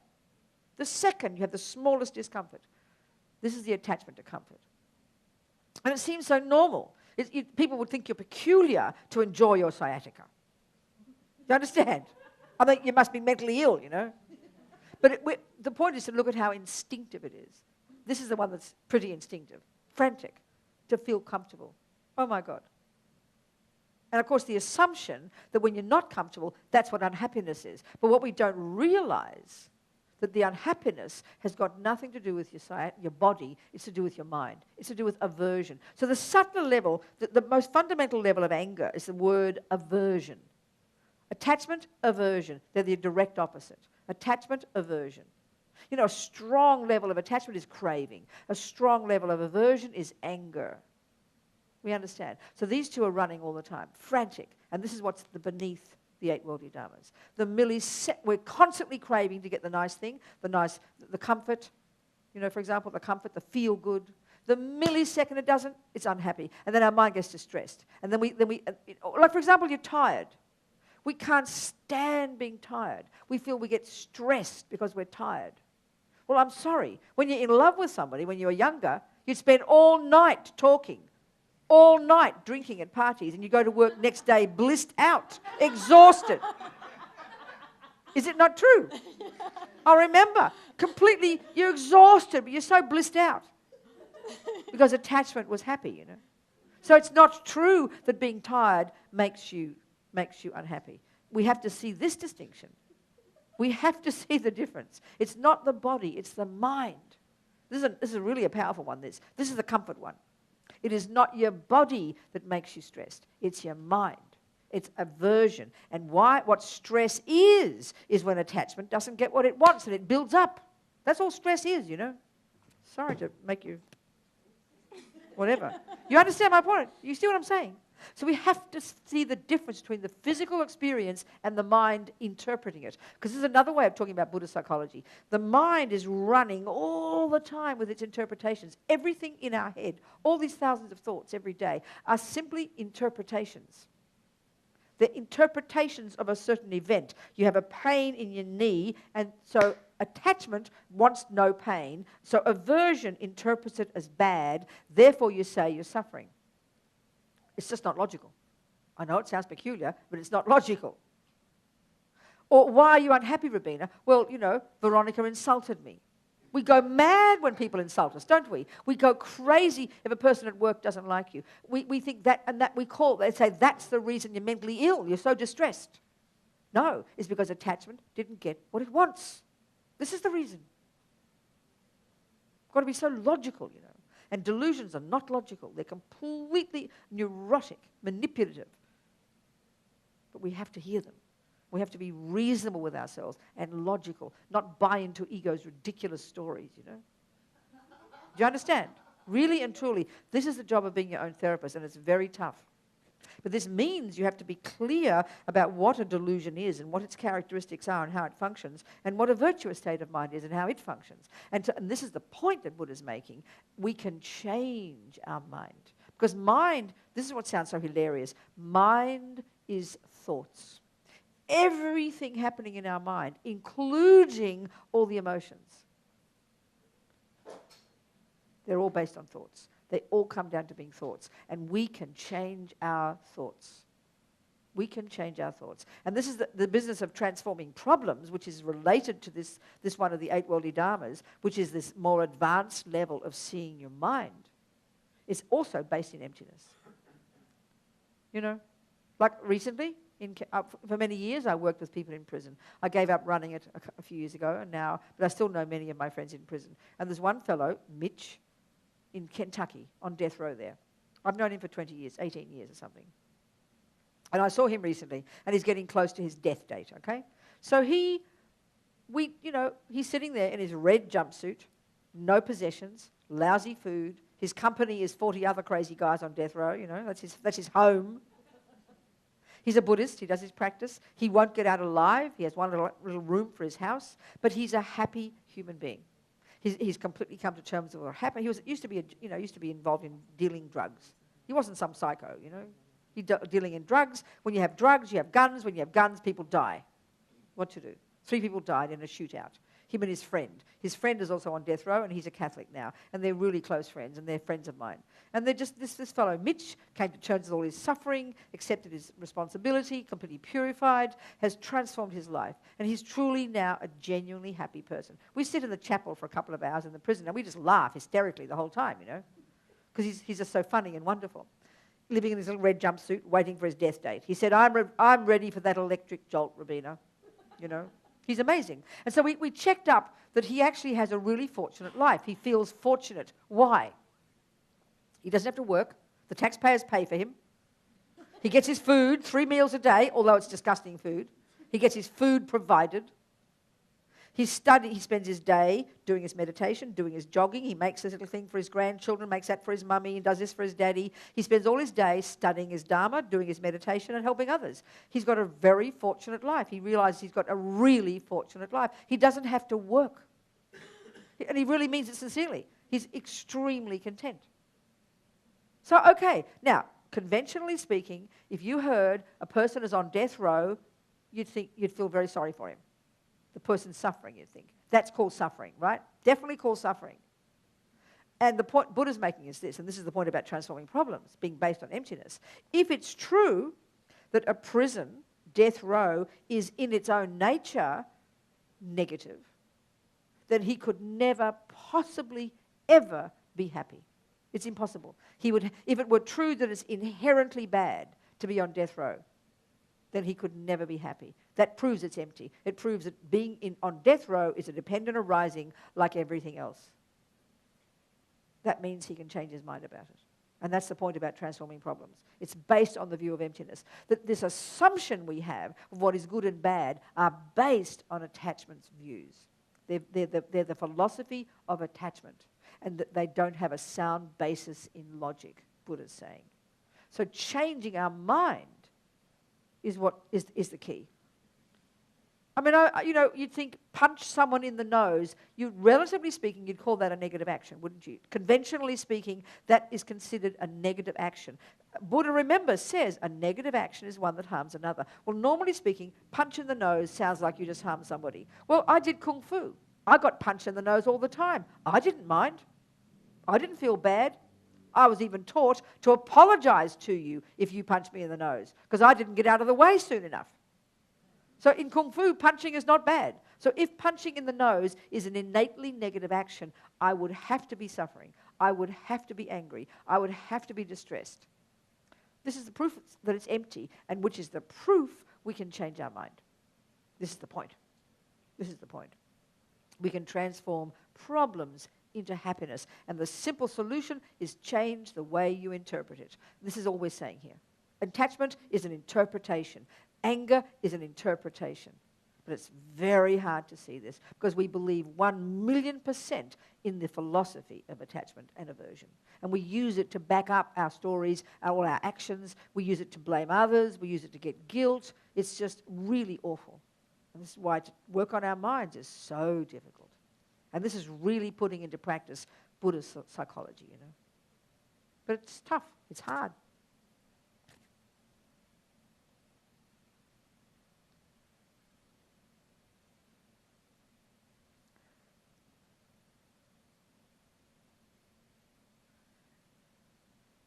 So again, in Buddha's model of the mind, the mental consciousness that we have. Okay, first of all, it's so fascinating when you study Buddhist psychology in more depth, and I don't know what you've studied here, but I'm sure you've studied these things. You know, you learn, first of all, we have sensory consciousness, which is, so okay, remember the word consciousness and the word mind in general in Buddhism are used synonymously. They're referring to our non-physical. It's non-physical, it's not your brain, doesn't come from mummy, doesn't come from daddy, doesn't come from God, but is a continuity of mental moments that you can track back and back and back, before this birth and on and on and on after this birth. This is a fundamental given in Buddhist psychology. Okay, one has to study it and think about it, but this is what Buddha's saying. Okay, so this consciousness of ours is not physical. One way of describing it when you study Buddhist psychology is you've got sensory consciousness and you have mental consciousness. And there's a huge, clear distinction here. And it's fairly evident as soon as we hear this. So, you know, for example, I will say, let me drink the contents first.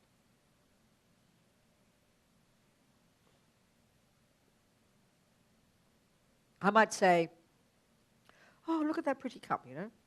I would say that. Oh, it's kind of pleasant, the flower, the red and everything. Your eye goes to it, you know. So we would say normally, oh, look at that pretty cup. Now, Veronica might go, oh, that's a disgusting cup. Let's say, for example, we know that. So we assume, don't we? She assumes when her attachment, which is default, instantly she looks at this because it doesn't suit her attachment's view of what's pretty. Basically, that's the basis. So that millisecond, it doesn't fit her needs. It will appear to her eyes as ugly. My mind, it will appear beautiful. Well, both of these stories are nonsense. Because you see, eye consciousness, ear consciousness, tongue consciousness, touch consciousness, nose consciousness are very, very limited levels of our capacity for cognition. Cognition is the function of mind, to cognize, to know, to be aware. This is the job of our mind. And Buddha's long-term view, this is the point in Buddhism, that mind has the capacity to cognize that which is true, to cognize that which exists. And this is a fundamental point here. That the problem now is in our minds, in our mental consciousness, we have all these states of mind, the delusions, the neuroses, the afflictive emotions, that are liars, that are cognizing things that don't exist. They embellish. So, okay, that's the mental consciousness, but just a second. The sensory consciousness is very limited. All it can cognize is shape and color. That's it. It's not capable of knowing anything more. It's a really limited capacity. But because our mental consciousness and our sensory consciousness have been working hand in hand, Buddha says, for countless lives, then within a millisecond, quicker than, the Olympics, quicker than those stopwatches that do about 1,000th of a minute, quicker than Google even, and I really mean this sincerely, quicker than Google, your eye consciousness sees this, it triggers your mental consciousness, where all the stories are stored, where the workshop is, as Lama Zopa says, where all your memories are, where all the labels are, where your memory of having seen this color before, of knowing it's a cup, knowing what pretty is. There's millions of different opinions all stored away in my mental consciousness. They are triggered instantaneously, and out comes the sentence, there is a pretty cup. Your eye consciousness is not seeing a pretty cup. Hers is not seeing an ugly cup. We both simply cognize shape and color, and then all the rest of it are stories in our mental consciousness that we have made up. This is what Buddha's saying. So it's very sobering, Our mental consciousness, we make up all the time. And so in this mental consciousness of ours, we've got, as I said before, 3 categories of states of mind. There's no 4th category. There are millions of states of mind. They're either one that is negative, neurotic, delusional, exaggerating, distorted, based in fear, the voice of ego. There's one that's virtuous, which is relatively reasonable, harmonious, appropriate, beneficial. And then there are lots and lots and lots of others that are neither of these, but which are still necessary. They call them neutral, but that doesn't mean they're not important. So, for example, we've got the capacity for concentration, haven't we? We've got a state of mind called discrimination. We've got a state of mind called mindfulness. There's many of these. I like to call them the mechanics of our mind. Without these functioning properly, we couldn't have any experiences. They're really crucial, but they don't have a characteristic of being virtuous or non-virtuous. There's a really important distinction.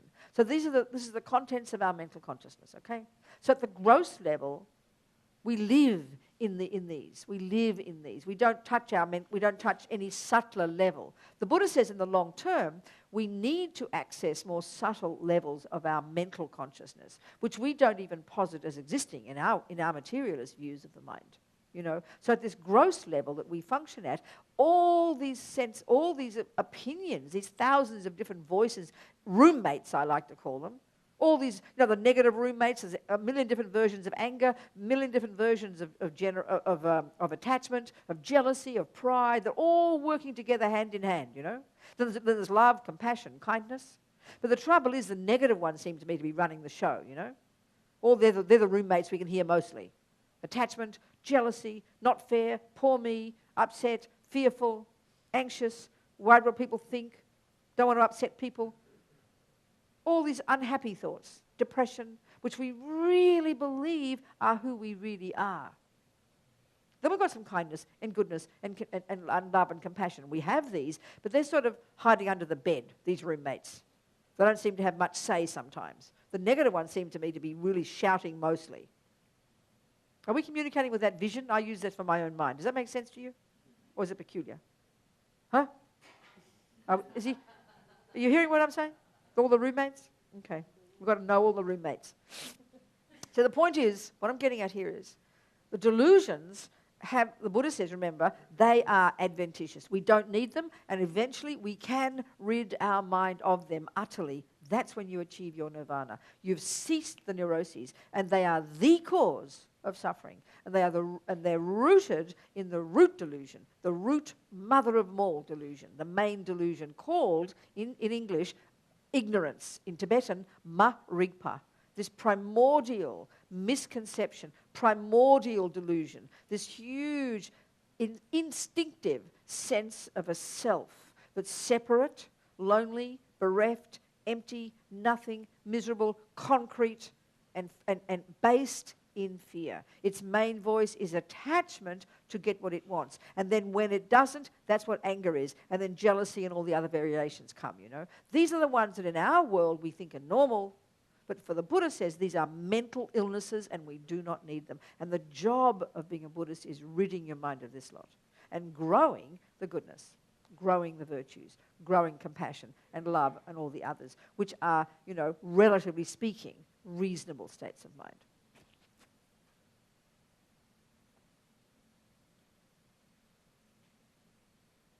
So to do this job properly, in the long term, we need to access these more subtle, more refined levels of our mind that we in our world don't even posit as existing. You know, and this was where we have to use these techniques which actually the Hindus created.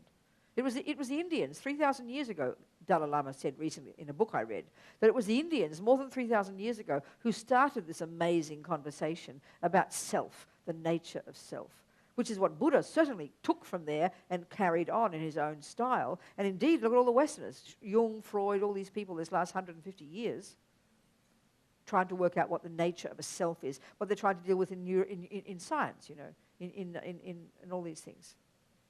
This is this amazing conversation. And so this technique called concentration meditation, mindfulness meditation, often called that now, is this amazing psychological technique that we can all learn. In the long term, Buddha says we must accomplish, that enables us to go beyond the gross level of all the opinions, all the chatting, all the thoughts, all the dramas, all the stories, all the assessments, many of which do not have a basis in reality. That's what Buddha is saying, and this is why we suffer. You know. So in order to unpack all this and unpack it and deconstruct it and fundamentally reconstruct our mind to be in sync with reality, we need to get to subtle levels. We must, Buddha says. In the long term, we must get single point of concentration. And we don't even posit that as existing in our culture. If you were to see a person who'd accomplished this, they would look like they were dead. Their mind has gone way beyond the conceptual level, way beyond the brain level, but at a really refined level that's super capable of unpacking and unraveling this crazy, insane asylum here, you know, in our own mind. And that's our job, to sort out this big mess of these thousands of voices a second. Or we can't tell the difference. They're like a big soup, you know. We have to learn to distinguish between the neurotic ones and the virtuous ones. And this is the main point that Buddha makes. And if we don't know Buddhist psychology, how can we do this? How can we possibly understand attachment? And then indeed, you know, your point, how can we help children do this if we can't help ourselves? Because Buddhist psychology is really unique. I'm not trying to say it's better or worse. You can decide who you follow, you know. But the Buddha's view is very specific, very precise, very clear. And this is what's fascinating at this level we all function at right now. What we call emotions is only when it hits our body. We don't notice we feel anything until our body feels it, you know.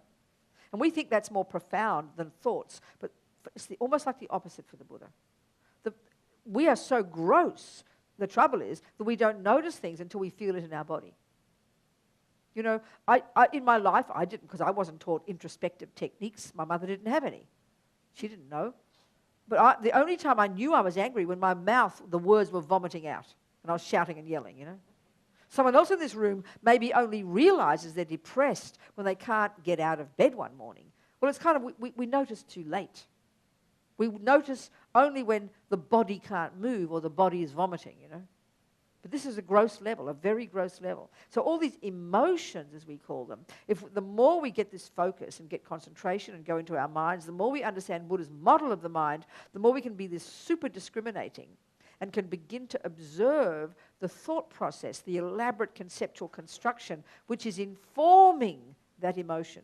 In other words, when you get to see that raging anger is actually an elaborate set of opinions about that thing that your mind has made up. This is quite shocking to us. Even right now, I don't think, you know, when we see delicious cake, we don't think our mind is making it that. We think it is that. We don't realize, as Lama Zopa says, most of the time in ordinary life, we don't even realize that our mind is playing any role at all. We think like this innocent victim that got plonked on this earth by mummy or daddy or God or somebody, and I've had nothing to do with it. It's not my fault, is it? Hey. And then things happen to me. This is the irony of ego. We feel like this victim. But the Buddha says it's completely opposite. We brought with us, fully programmed from the first second of conception, all our own neuroses, all our own goodness, all our own whatever it might be. It's our qualities. Do not come from mummy. They do not come from daddy. They don't come from creator, and they don't come from the external. As Lama Zopa says, when you've really seen the true nature of chocolate cake, when you've realized the emptiness of chocolate cake, when you've really understood how chocolate cake does exist, when we've really realized that the way chocolate cake appears to us is in the aspect of what's in our mind, when we've really realized this all the way to emptiness, as Lama Zopa says, it's as if there is no chocolate cake. But there is. But what does exist is so subtle, it's as if it's an illusion. And this is a really fine point, not just being clever, you know. So, in other words, everything, the way it appears to us, is our own projection, our own junk, dumping it on top. And we really believe, and that's the materialist view personified, we really do believe it is that out there. As I see it, it is that. And no one's going to change our mind. This is how the Buddha says, how the mind works, and this is what causes us suffering. The mind for the Buddha is everything. Everything comes from the mind. Even the word karma, which is the real meaning of the word karma, is the word intention. Intention, action, intention, mental action. That's what runs everything. Everything starts from there, you know. The process of karma is just the mind thinking all these things, doing all these things, and then that's what informs our body and speech, and then that leaves imprints or programming in our mind that will produce its own experiences further down in that mind. So we are literally our own creators, Buddha says, by our minds. And this is, karma is done by minds. So we need to know our minds. We need to learn the model of the mind. What is negative? What is positive? What are the characteristics? How do they function? And then through meditation and being our own therapist every day, we see our own mind deeper and deeper and deeper. And there's attachment at these subtler levels, you know. And then having the courage to welcome when attachment doesn't get what it wants. It's the quickest way to put an atomic bomb under attachment and to become fearless, you know. We're driven by fear right now.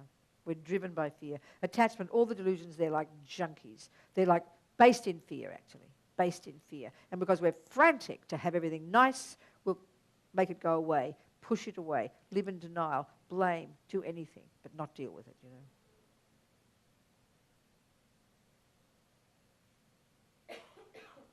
So it's a tough job, but it's the only job worthwhile. Whether you want to become a multimillionaire, whether you want to have 10 children, whether you want to become a monk, there's no difference. Job is the same. This job, same one. Change your mind. Give up attachment. Give up fear. See reality as it is. As Lama Zopa says, when you've realized emptiness, there is no fear. And that's the final job to be done, based upon all this other work. You know, get to that one. Rip out the fundamental delusion, then there is no fear, he says. Tara, this term Tara, she's called liberator. And she's often referred to as the liberator from the fears of samsara. Fears of samsara sounds like a quite cute term. That's what we call living in ordinary neurosis, you know. Living in samsara means living in these neuroses. Samsara is not some place.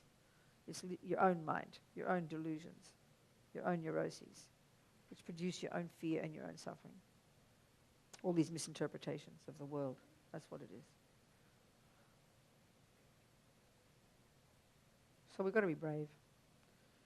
We've tried everything else, so might as well try this one.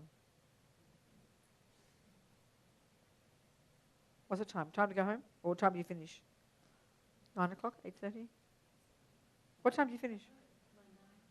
9. Oh, I've said so much already. Come on. Where? Oh, good. Okay, go, talk. Your turn now. Where? Where's the hand? Oh, I had a question. Okay, question. Darling, talk to me. Okay, on your response to her about family and... Yeah.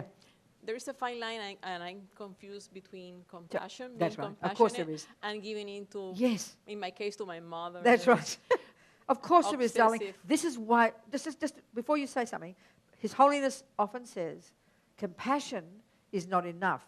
We need wisdom. So it's the wisdom piece that we're missing. Because I'm not saying there's not compassion to be kind to our mother. That's incredible. That's humility. But when it's wisdom that informs it, that's when it could be the tough choice that we would make. So it's the wisdom to know when it's the right thing. That's what's difficult. But anyway, go on. Is that No, that's what hope that's your point, yeah.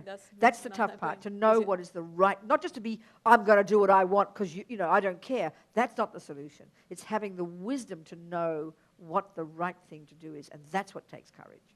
And and wisdom is what you get when you lessen attachment. Wisdom's opposite to attachment. If we only follow attachment and fears and worries, which might look like everything's okay, but that's not following wisdom. Wisdom, as we lessen attachment and lessen fears and lessen jealousy and lessen anger and lessen the worry about what people think, which is attachment, that's when we'll make the right choices. That just takes time. Okay. We make mistakes, it's okay. Do you understand what I'm saying then? Yeah. That's wisdom. That's right. Thank Because you. it's very, to sacrifice your life for someone else is the most remarkable level of compassion. But often when people do it, it's not it is compassion, but it's resentful, they're angry, they're frustrated, they feel guilty, and that's because of attachment. That's the difference. That's what happened to me. I feel guilty That's right. or That's exactly or right. resentful. That's exactly, and that's the one. That's it. When it's genuine compassion, which is really hard, there would not be resentment. There would be totally doing it truly for the sake of the other. Your old grandma, your old grandpa, your ugly old auntie, That's amazing compassion. For most of us, there is compassion there, but it's the resentful, the unhappy, the hurt, the guilt, all that's there. So the thing is, we can still continue to be kind to mummy, continue to be kind to the old grandpa, but stop being resentful. Learn to truly do it, even for that 10 minutes, to truly do it with a happy mind. That's a marvelous practice. And sometimes for some people, it might be the right choice to stop going to see the ugly old grandma because, their mind, they can't cope with it. That's what wisdom would be, even though people will criticize because you're not being kind. But that's where they're at. They might need to say, I can't do it, even if people get upset. That's when it's quite courageous. So it's difficult. Whatever way we look at it, it's difficult. But this is the job, to know our minds well and to know the difference between the neuroses and the virtues.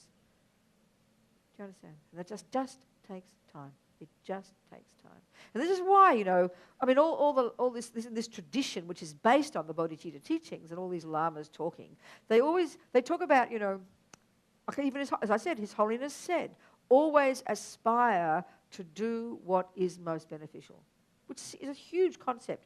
So our first thought when we hear that is, but I don't know what's most beneficial, isn't it? We don't know what's most beneficial. But this is the point here. If we do a bit of practice in the morning, let's say, then one of the prayers or aspirations we really should have is you say, may I do what is most beneficial. So you don't have to know what it is, but my point is this. Because the Buddha says every thought we have sows a seed, that's the meaning of karma. So just having the thought, may I do what's most beneficial, what you're doing is you're training your mind for when the time comes, you will make the right decision. It's like you're programming yourself. with the wish to do what's right. And that somehow encourages your mind. At the time it's right, you will do it. Because we don't know what the answer is, you know. Just lead your life every day. And we want to do what's most beneficial. This is a huge aspiration. That's really what bodhicitta is. Have this as a wish every day. It's not just wishful thinking. It's genuinely serious. It will help our mind make the choices when the time is right. Definitely. Do you understand? Yeah, thank you. Yeah.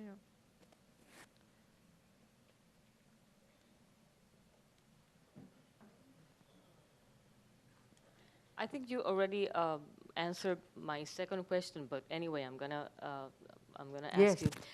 The first question was, from the point of view of Buddhism, what is forgiveness? Okay. And the second question was, what would be the same point of view when you feel strongly convinced that you should get away from certain people because you feel harmed, you feel not harm in the way of the attachment that you're speaking of, but a really strong conviction after working it out a long time, and you feel that you have to get away from those people and just choose with who you want to have certain kind of relationships. Yep. This is perfect. So the first point, well, the second one first. This is really necessary. I mean, this is really common sense to make this decision about things. And that does take courage, you know, because it's all, okay, if you were at the level, let's say we were at the level of being a bodhisattva, highly advanced, doing all this work, given up attachment, given up ego, realized emptiness, huge compassion. I say we've really cultivated that. Then that person's qualified to hang around with everybody and be completely untouched by it because they're so powerful. So we have to know our level. It's like anything. If you're playing tennis, you wouldn't keep playing with the people more advanced. You'd never learn anything. I mean, it'd be too much for you. You've got to know where you're at in what you can cope with. If you're an alcoholic, for example, nobody expects you to hang around with alcoholics. It's obvious you wouldn't do it. You see my point? You've got to be. It's not because you think they're horrible people, because it's too much for your mind. You couldn't cope. So we have to know what is right for us. And the general point here, you know, the mind is the point, but the conditions that we choose to live in, depending, you know, the conditions would be, if you're trying to give up alcohol, the conditions you do not need is other alcoholics. So you remove yourself from that condition. And if we understood the important role of conditions, we'd be very intelligent. I mean, this is it's not meant to be a feminist position, but I don't know if you've read recently. I read in the different, so many surveys, research in the world, come up with a number of about 40% of women who are murdered on earth. Guess who murders them? Their attachment object. So it sort of points out attachment, doesn't it? You understand what I'm saying? It's not because you love a person that you kill somebody. It's because the poor guy is overwhelmed by grief, by rage, by hurt, by jealousy, by anger, which are the responses when attachment doesn't get what it wants. Now, I'm not trying to make a joke here, but to me it's very serious. Mm-hmm. You know, that we live in these little houses, because we're all poor, with one bedroom and one bed, and you wonder why you have problems. Are you sort of seeing my point? It's asking too much of somebody. You know, there's one of these prisons, all the prisons, a lot of the prisons, it's everywhere now, but I know when I was first dealing with the prisoners in the 90s, and there's this one type of prison in California, which is common in all the states, and I'm sure it's in every country. It's what they call permanent lockdown, where two men in a small cell, about the size of that bathroom, maybe slightly bigger, with no windows. Please imagine this, 23 hours a day. I think your most beloved, you would murder them. They kill each other all the time. I mean, who's surprised, for God's sake? You put yourself, who's got delusions, with another person who's got delusions in a small environment. No wonder 40% of people get murdered by them. It's obvious. So it is common sense and intelligence that you work out who the hell you should spend your life with and get the hell out of the way if you can't handle your mother or can't handle your crazy auntie. I don't care who it is. But you've got to know what is right for your mind. But this is what our problems are. We don't realize when you're in the same little house with the same person, and the rage and the anger, the hurt, the resentment, the jealousy, it's in your face every day. I mean, we're stupid. So kind of get the hell out, please. Leave. It's in common sense, but much of the time it's our fear that prevents us. I mean, the fact that people go back to this, I mean, even recently hearing about, this is common. In Miami recently, a friend of mine, she said, the husband of this friend, she was saying, this other friend of mine, he's completely dominated by his wife, she's jealous the whole time. I say, come on my boat with me, and he says, I've got to ask my wife first, and he feels sorry for this guy. And I said, how long have they been together? And he said, 17 years. I said, excuse me, I don't feel sorry for him. He's chosen to live with this same woman for 17 years who's running his life. I mean, we'd love to feel sorry for victims, Excuse me. He's not a teenager. He's a grown-up. He can leave any time he likes. And I'm sorry to be rude, we all love to feel sorry for poor women victims. The same with a woman victim. But we blame everybody else. Oh, I can't, it's wrong, security, this and that. We love to feel sorry for victims. Excuse me. But we don't realize we have the power to choose. We are so childlike. Children, And then we blame everybody else. So this is very powerful, to have the courage to know what conditions you need to become a better person. Do you understand? So anyway, the other one, forgiveness, is very interesting. You see, when you look at all the different states of mind in Buddhist psychology, they don't have a concept of forgiveness. And this is very weird to us. But let me unpack the logic of it, and you'll see exactly my point. So if we look at our culture, like I was saying right before, when we think about morality, I mean, the Christian teachings have been 2,000 years, huge part of our culture. We know that. It's immersed. And even though we might not be Christian any longer, still the assumptions are there very strong. And that's the dualistic view of God, a person who creates morality. God, I'm not criticizing, just looking at the evolution of it. So God is the creator. God made me. God made everybody else. God made the laws, and God must be obeyed. So when I'm a naughty girl, how you purify that is I confess to God and God forgives me. Right? You agree? That's where it comes from. So, because it's a definition of what negative is. So if you and I are living together and I'm mean to you, this is the point here, gets a bit unhappy a bit, but because I'm frantic for you not to hate me, my attachment to reputation is so desperate, I don't want you to give me up yet, so of course I'm going to ask you to forgive me. There's some good things there, but mostly it's attachment to reputation. I'm desperate, and I see your face and you say, yes, Robina, it's all right, I still love you, darling, and I'm really relieved, I feel I'm off the hook now. So forgiveness is great, and we must do it anyway. I'll get to the point. But the way we purify our neurosis, we ask you to forgive me. But until the purification process with no time tonight, we're going to be able to have a chance to do the 4 opponent powers and everything. Is that coming somewhere? I'll just find time to do it. Never mind what the titles are. I don't know. I'll do it. Okay. We'll go into this later. The whole purification process in Buddhism, you regret first what you did wrong. Not because someone says you shouldn't, but because you know it will poison you, it will harm you. So you regret. Then you think, whom can I turn to? So if I'm a Christian, I would turn to God and I'd say, God, please forgive me. Or I'm the materialist, I go to you, I say, please forgive me. Then my being a better person is defined by your forgiving me. So then that's what you do as a Christian. But the Buddhist one, that's not enough. And I turn to Buddha, not because he's my creator, but because he's like my doctor. He's got the medicine that I want to use that will purify me. Then you take the medicine, the 3rd step, and the 4th step, and the most important is I vow not to do it again.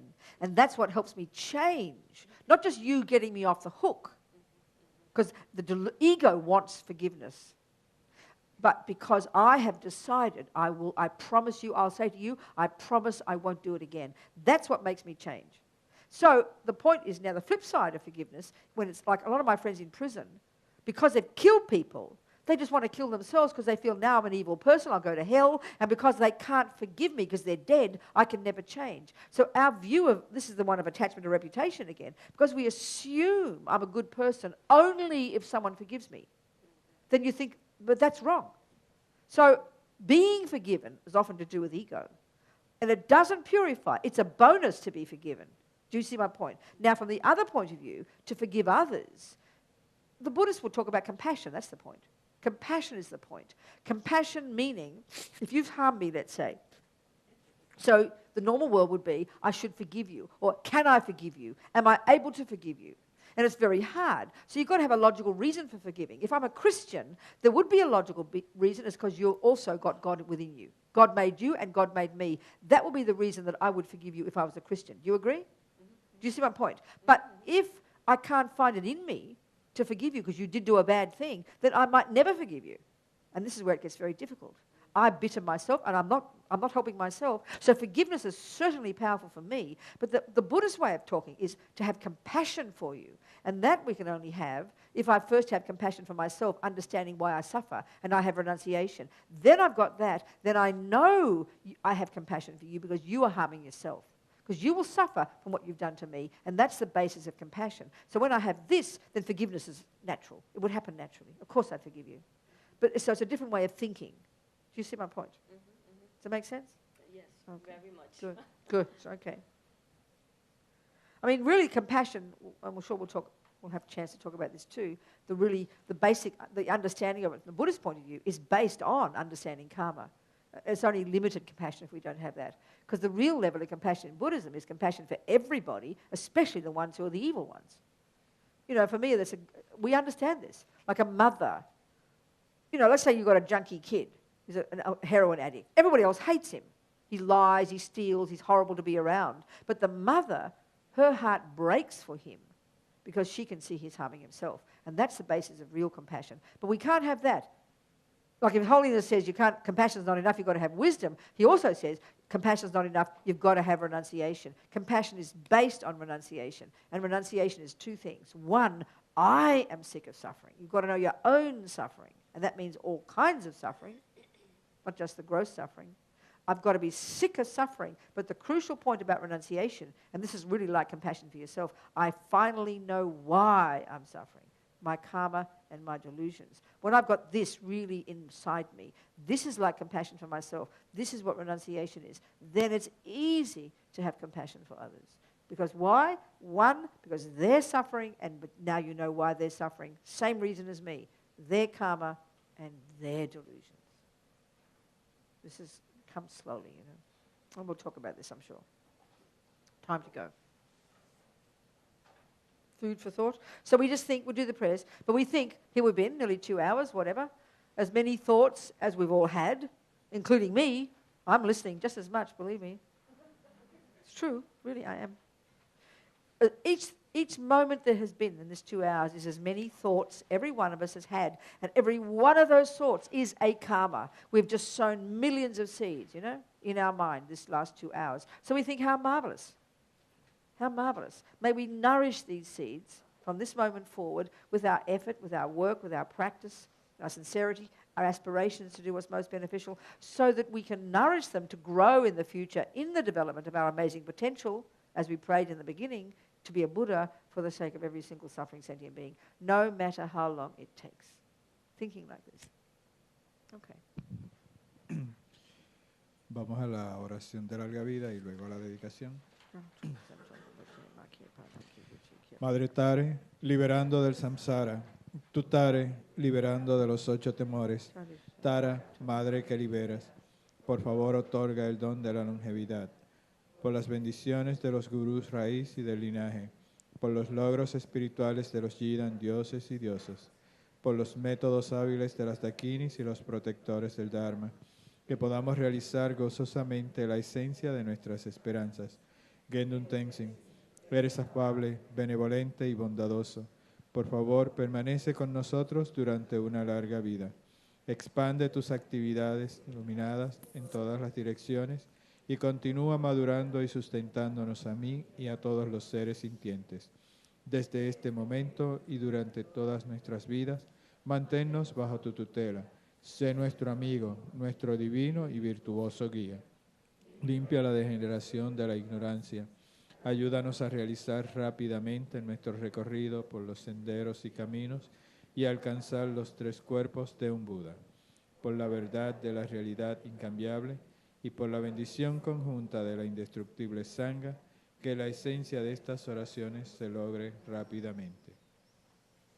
Que por los méritos de esta virtud pueda alcanzar rápidamente el estado de un Guru Buda, y pueda llevar a ese estado a todo ser sin excepción. La mente de iluminación es suprema y muy preciada, que donde no ha surgido surja, que donde ha surgido no disminuya, que cobre cada vez más fuerza. La visión correcta del vacío es suprema y muy preciada, que donde no ha surgido surja, que donde ha surgido no disminuya, que cobre cada vez más fuerza. Así como el valiente Manjushri y Samantabhadra distinguieron los fenómenos tal cual son, yo también dedico estos méritos en la mejor forma, siguiendo su ejemplo perfecto.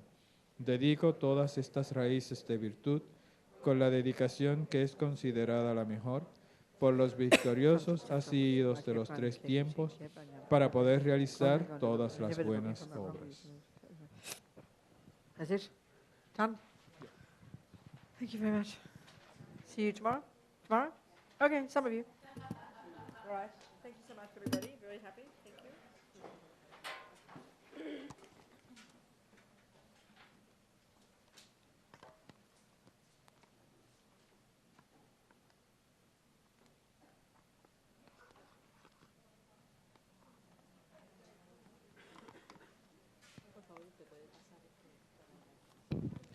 Recuerden, mañana a las 7 de la noche volvemos a tener otra enseñanza de la Venerable.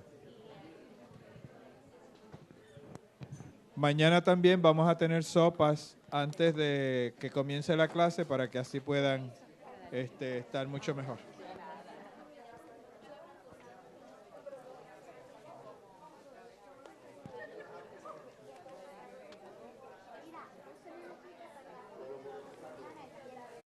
It's about our behavior. But the second part, high school, which I call it, the second scope, the middle scope, this is where we really get into Buddha's intent, Buddha's unique approach to why we suffer. In order to investigate, in order to become free of suffering, he says we've got to look at the root causes of suffering, the actual causes of suffering, the main causes of suffering. And this is the mind. And in the mind, in our mental consciousness, within the three categories of states of mind, Buddhist psychology is pretty straightforward. Positive states of mind, negative states of mind, and then those states of mind we can call neutral or neither of those. Many other states of mind, we have hundreds of states of mind, thousands. But this simple way of dividing the contents of our own mind, which if we don't really know, we're not really being a Buddhist. You'd have to say that. The unique approach of Buddha is that the neuroses in our mind, these delusions, these negative states of mind, these afflictions, all these words that are used, these are the cause of suffering. And of course the point that Buddha is making, this outrageous point that Buddha is making, is that these do not belong in our mind. And the job of going on this course to enlightenment, is to remove these delusions from our mind. If you finally accomplish Buddhahood, when you graduate on this course, on this Lamrim, what you've done is completely remove, even to the subtlest degree, all negativity. And this is Buddha's incredible point, which is unique to the Buddha. That in this mind of ours, these negative states of mind, the word they use in the English word, we don't use it much in our lives, you've got to look up your dictionary, is that they're adventitious. It means they're not at the core of our being. This is a huge point to understand. This is why we are going on this road to Buddhahood. Because the word Buddha in Tibetan, Sangye, the first syllable implies this point, the complete eradication from our mind, the total elimination from our minds of all negativity, of all the negative states of mind, the negative states of mind. It's a very simple way of categorizing. And it's not a moralistic statement, it's a technical term.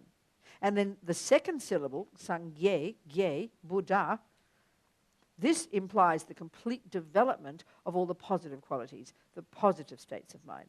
It seems very simple, kind of all very nice morality, positive states of mind, negative states of mind.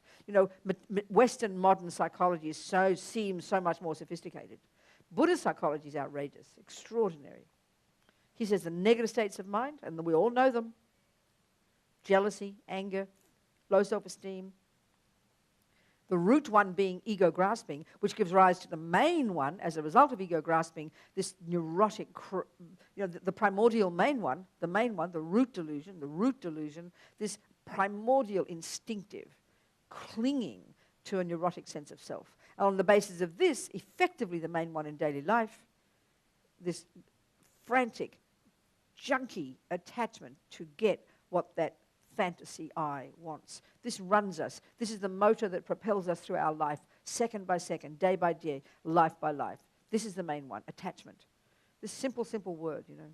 So it's in the middle scope that we learn about this attachment in great depth. And here, mainly, it's attachment to the sense objects. We learn to control, to harness our crazy energy, to stop being attached, to get to understand this attachment, not to be caught up in the drama of all the objects of the senses, you know, in this desire realm that we occupy. This is already a huge job, but this is the gross level of attachment. So it's in the great scope, in the Mahayana component of the path, in the Bodhisattva wing, at a far more advanced level of teachings that the Lamas tell us about this other, subtler level of attachment. Much subtler level of attachment that you wouldn't possibly begin to understand unless you've done the earlier work, you know. And this is this little grouping of the 8 worldly concerns. It's 8 different ways that attachment works at a much more primordial level. So we won't really, I mean, we talk about it, you know, 1 minute we'll talk about practicing karma and controlling our body, and the next minute talk about the 8 worldly dharmas. Well, controlling your body is junior school, the first scope. Controlling your mind is high school, the middle scope, and 8 worldly dharmas is most advanced, most advanced. So unless we've done the earlier work, we won't be able to even hear these teachings, you know, because it's this primordial level of attachment, every microsecond. And these levels of attachment are at the default mode. They're at the level in our mind of being complete assumptions. The normal world simply never questions them. We can see how maybe, you know, being a junkie for too much food or a junkie for too much sex, we can see we've got a problem with attachment. But these 4, we don't even think of them in our world as a problem. It seems bizarre to think. So what are these 8, you know? It's just attachment, that's all. And they're every microsecond. They're so primordial, like I'm saying, they're at the level of assumption. We just don't question them. So it's in 4 pairs, really. It's this complete assumption that happiness is when I get things. So we spend all our energy trying to do this. And then the millisecond we don't, then the assumption is that that's suffering. So with these 8 worldly dharmas, which is taught in this more advanced level of ripping out ego in order to be of benefit to sentient beings, it's taught at the bodhisattva level, then we're trying to literally reverse it. And it's all taught as well in the context of transforming problems. In other words, learning to see that, in fact, trying to change the attachment to actually be happy when you don't get things. Then it gets more subtle as you go along. The second one, which seems such an assumption, it seems unfair to think that this is weird, you know. This is this assumption that being in our comfort zone, feeling good, being comfortable, feeling good, that's what happiness is. And then the assumption that when you're not feeling good, that's suffering.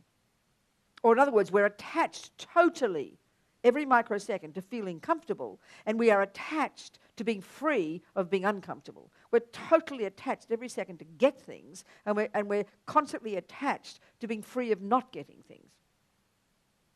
It gets even more subtle, and these last 2, I think, are the ones. I mean, these last 3 especially, it seems to me. The 4th one is the most primordial, the hardest to see. The 3rd one is bad enough.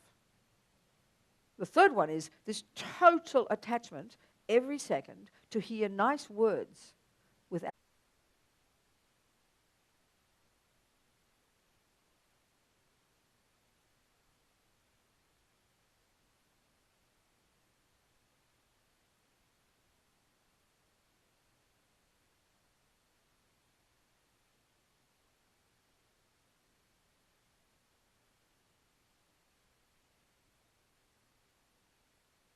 Okay, I'm here.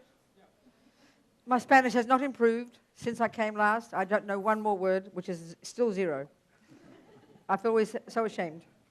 But I haven't do anything about it, so what to do?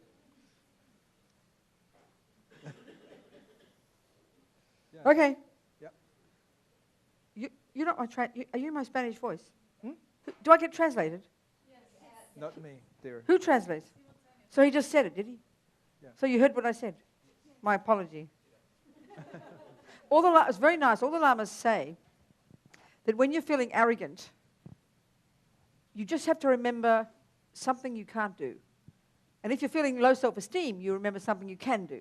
Well, the moment I'm arrogant, I just remember I can't speak Spanish, I can't speak Italian, I can't speak German, and I'm humbled right there.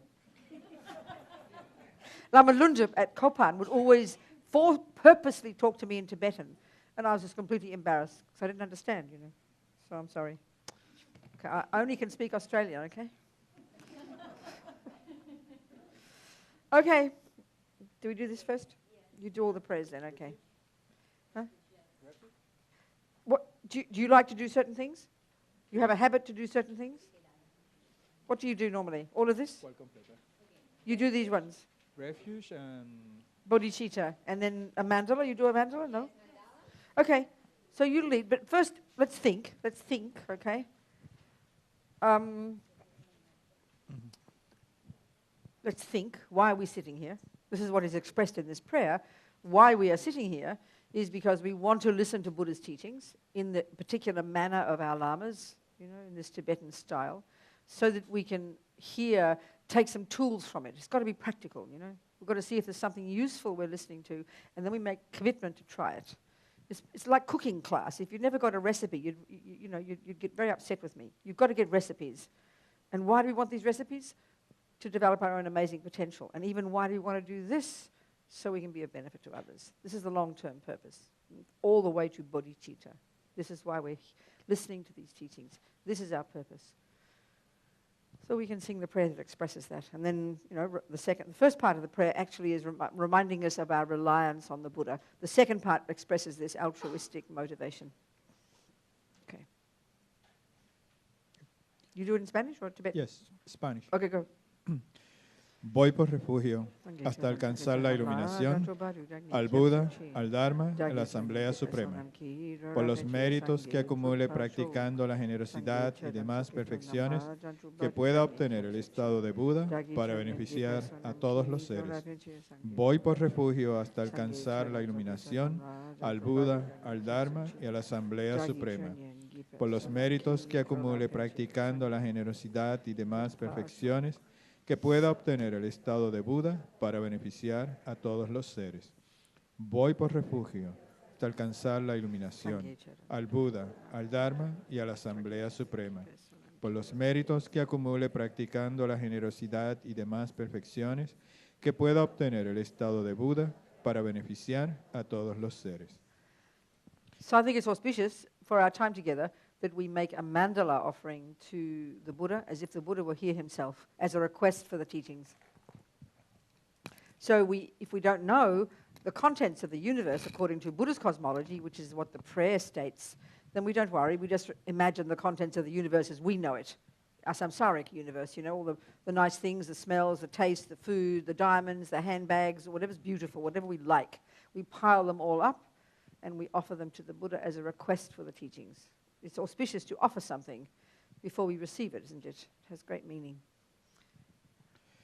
Esta tierra ungida con perfume y regada de flores, con el monte Meru, los 4 continentes, el sol y la luna, vista como una tierra pura de Budas, yo te ofrezco, que todos los seres puedan gozar de una tierra así. Oh sagrado y venerable Lama, desde las nubes de compasión que se forman en los cielos de tu sabiduría dharmakāyika, por favor, derrama una lluvia de Dharma vasto y profundo, de acuerdo precisamente con las necesidades de los que serán adiestrados. Idam Guru Rana Mandala Kaniyatayami. Okay, well, this strange Tibetan concept of the 8 worldly concerns. You know, I don't know who invented it. I don't know where it comes from. The evolution of it. Is it Tsongkhapa? I don't know. Does anyone know who created this weird phrase? Who's done this study that well? How far back does it go? It's Tibetan, isn't it? Maybe Atisha? Maybe Tsongkhapa? I don't know. Because if you hear it, 8 worldly concerns, it kind of sounds rather boring, doesn't it? You know, it doesn't sound very exciting. And then who would think that actually it means attachment, you know? I mean, when you look at the Buddhist, look at the packaging of the teachings, the Lam Rim, this course to enlightenment, this medieval Tibetan phrase, Lam Rim, gradual path, better for us in our mind, we call it a course, that's what it means. In the first stages, we learn to control our body and speech. And then in the second part, like the middle scope, or high school, I like to call it, this is where we learn to look at the cause of problems. The cause, the root cause of problems is all these neuroses in our mind, the delusions. So it's here where we look really deeply into the various delusions. And this is where we need to understand the mind. This is, as Lama Zopa Rinpoche puts it, this is where we learn to be our own psychologist. This is the Buddha's essential point. This is Buddha's unique approach, you know. In the first stages of practice, where Buddha gets his, where Atisha, based on his Lam Rim, and where on his text, the lamp for the path, which Tsongkhapa comments on, and this is the big one for Tsongkhapa, this first stages, he's merely asking us to control our body and our speech. Doing what your grandmother told you, basically, behave nicely. That's the first stage of practice, which we don't even think of as Buddhist. I mean, good communists behave nicely. Good Christians behave nicely. Our name in it. We might not think we are attached to this, but the more we go inside, the more we see our minds, the more we can see this one. That it propels us every second. The desperate need to hear nice words with our name in it. That's called praise. And then the pain and suffering if we get the opposite. Now this in the world, is considered not just wrong, it's not considered a delusion, it's actually considered necessary. So in one sense we can understand this. You know, if you've got a child, your job is to love it. It is to be kind. It is to want the child to be happy. So that it would include praising your child. And it would include not abusing your child. Of course it would. There's no question. So we shouldn't misunderstand this. What the difference here is, we're trying to see our craving to hear praise and our craving not is to hear insulting words, not to hear insulting words. We're looking at the attachment to these things, not at the reasonableness of these, and in fact, from the point of view of being good to sentient beings, the necessity to do this, but based on wisdom, you know. The depth of our need to hear this. And the fourth one really puts it in perspective, because this is the deepest and the hardest to see. They call it attachment to reputation, which sounds kind of peculiar. We don't think we're attached to a big reputation, you know. But this is the one that governs us every single second. We are desperate to be seen as good by others. And it is unbearable when we're not seen as good.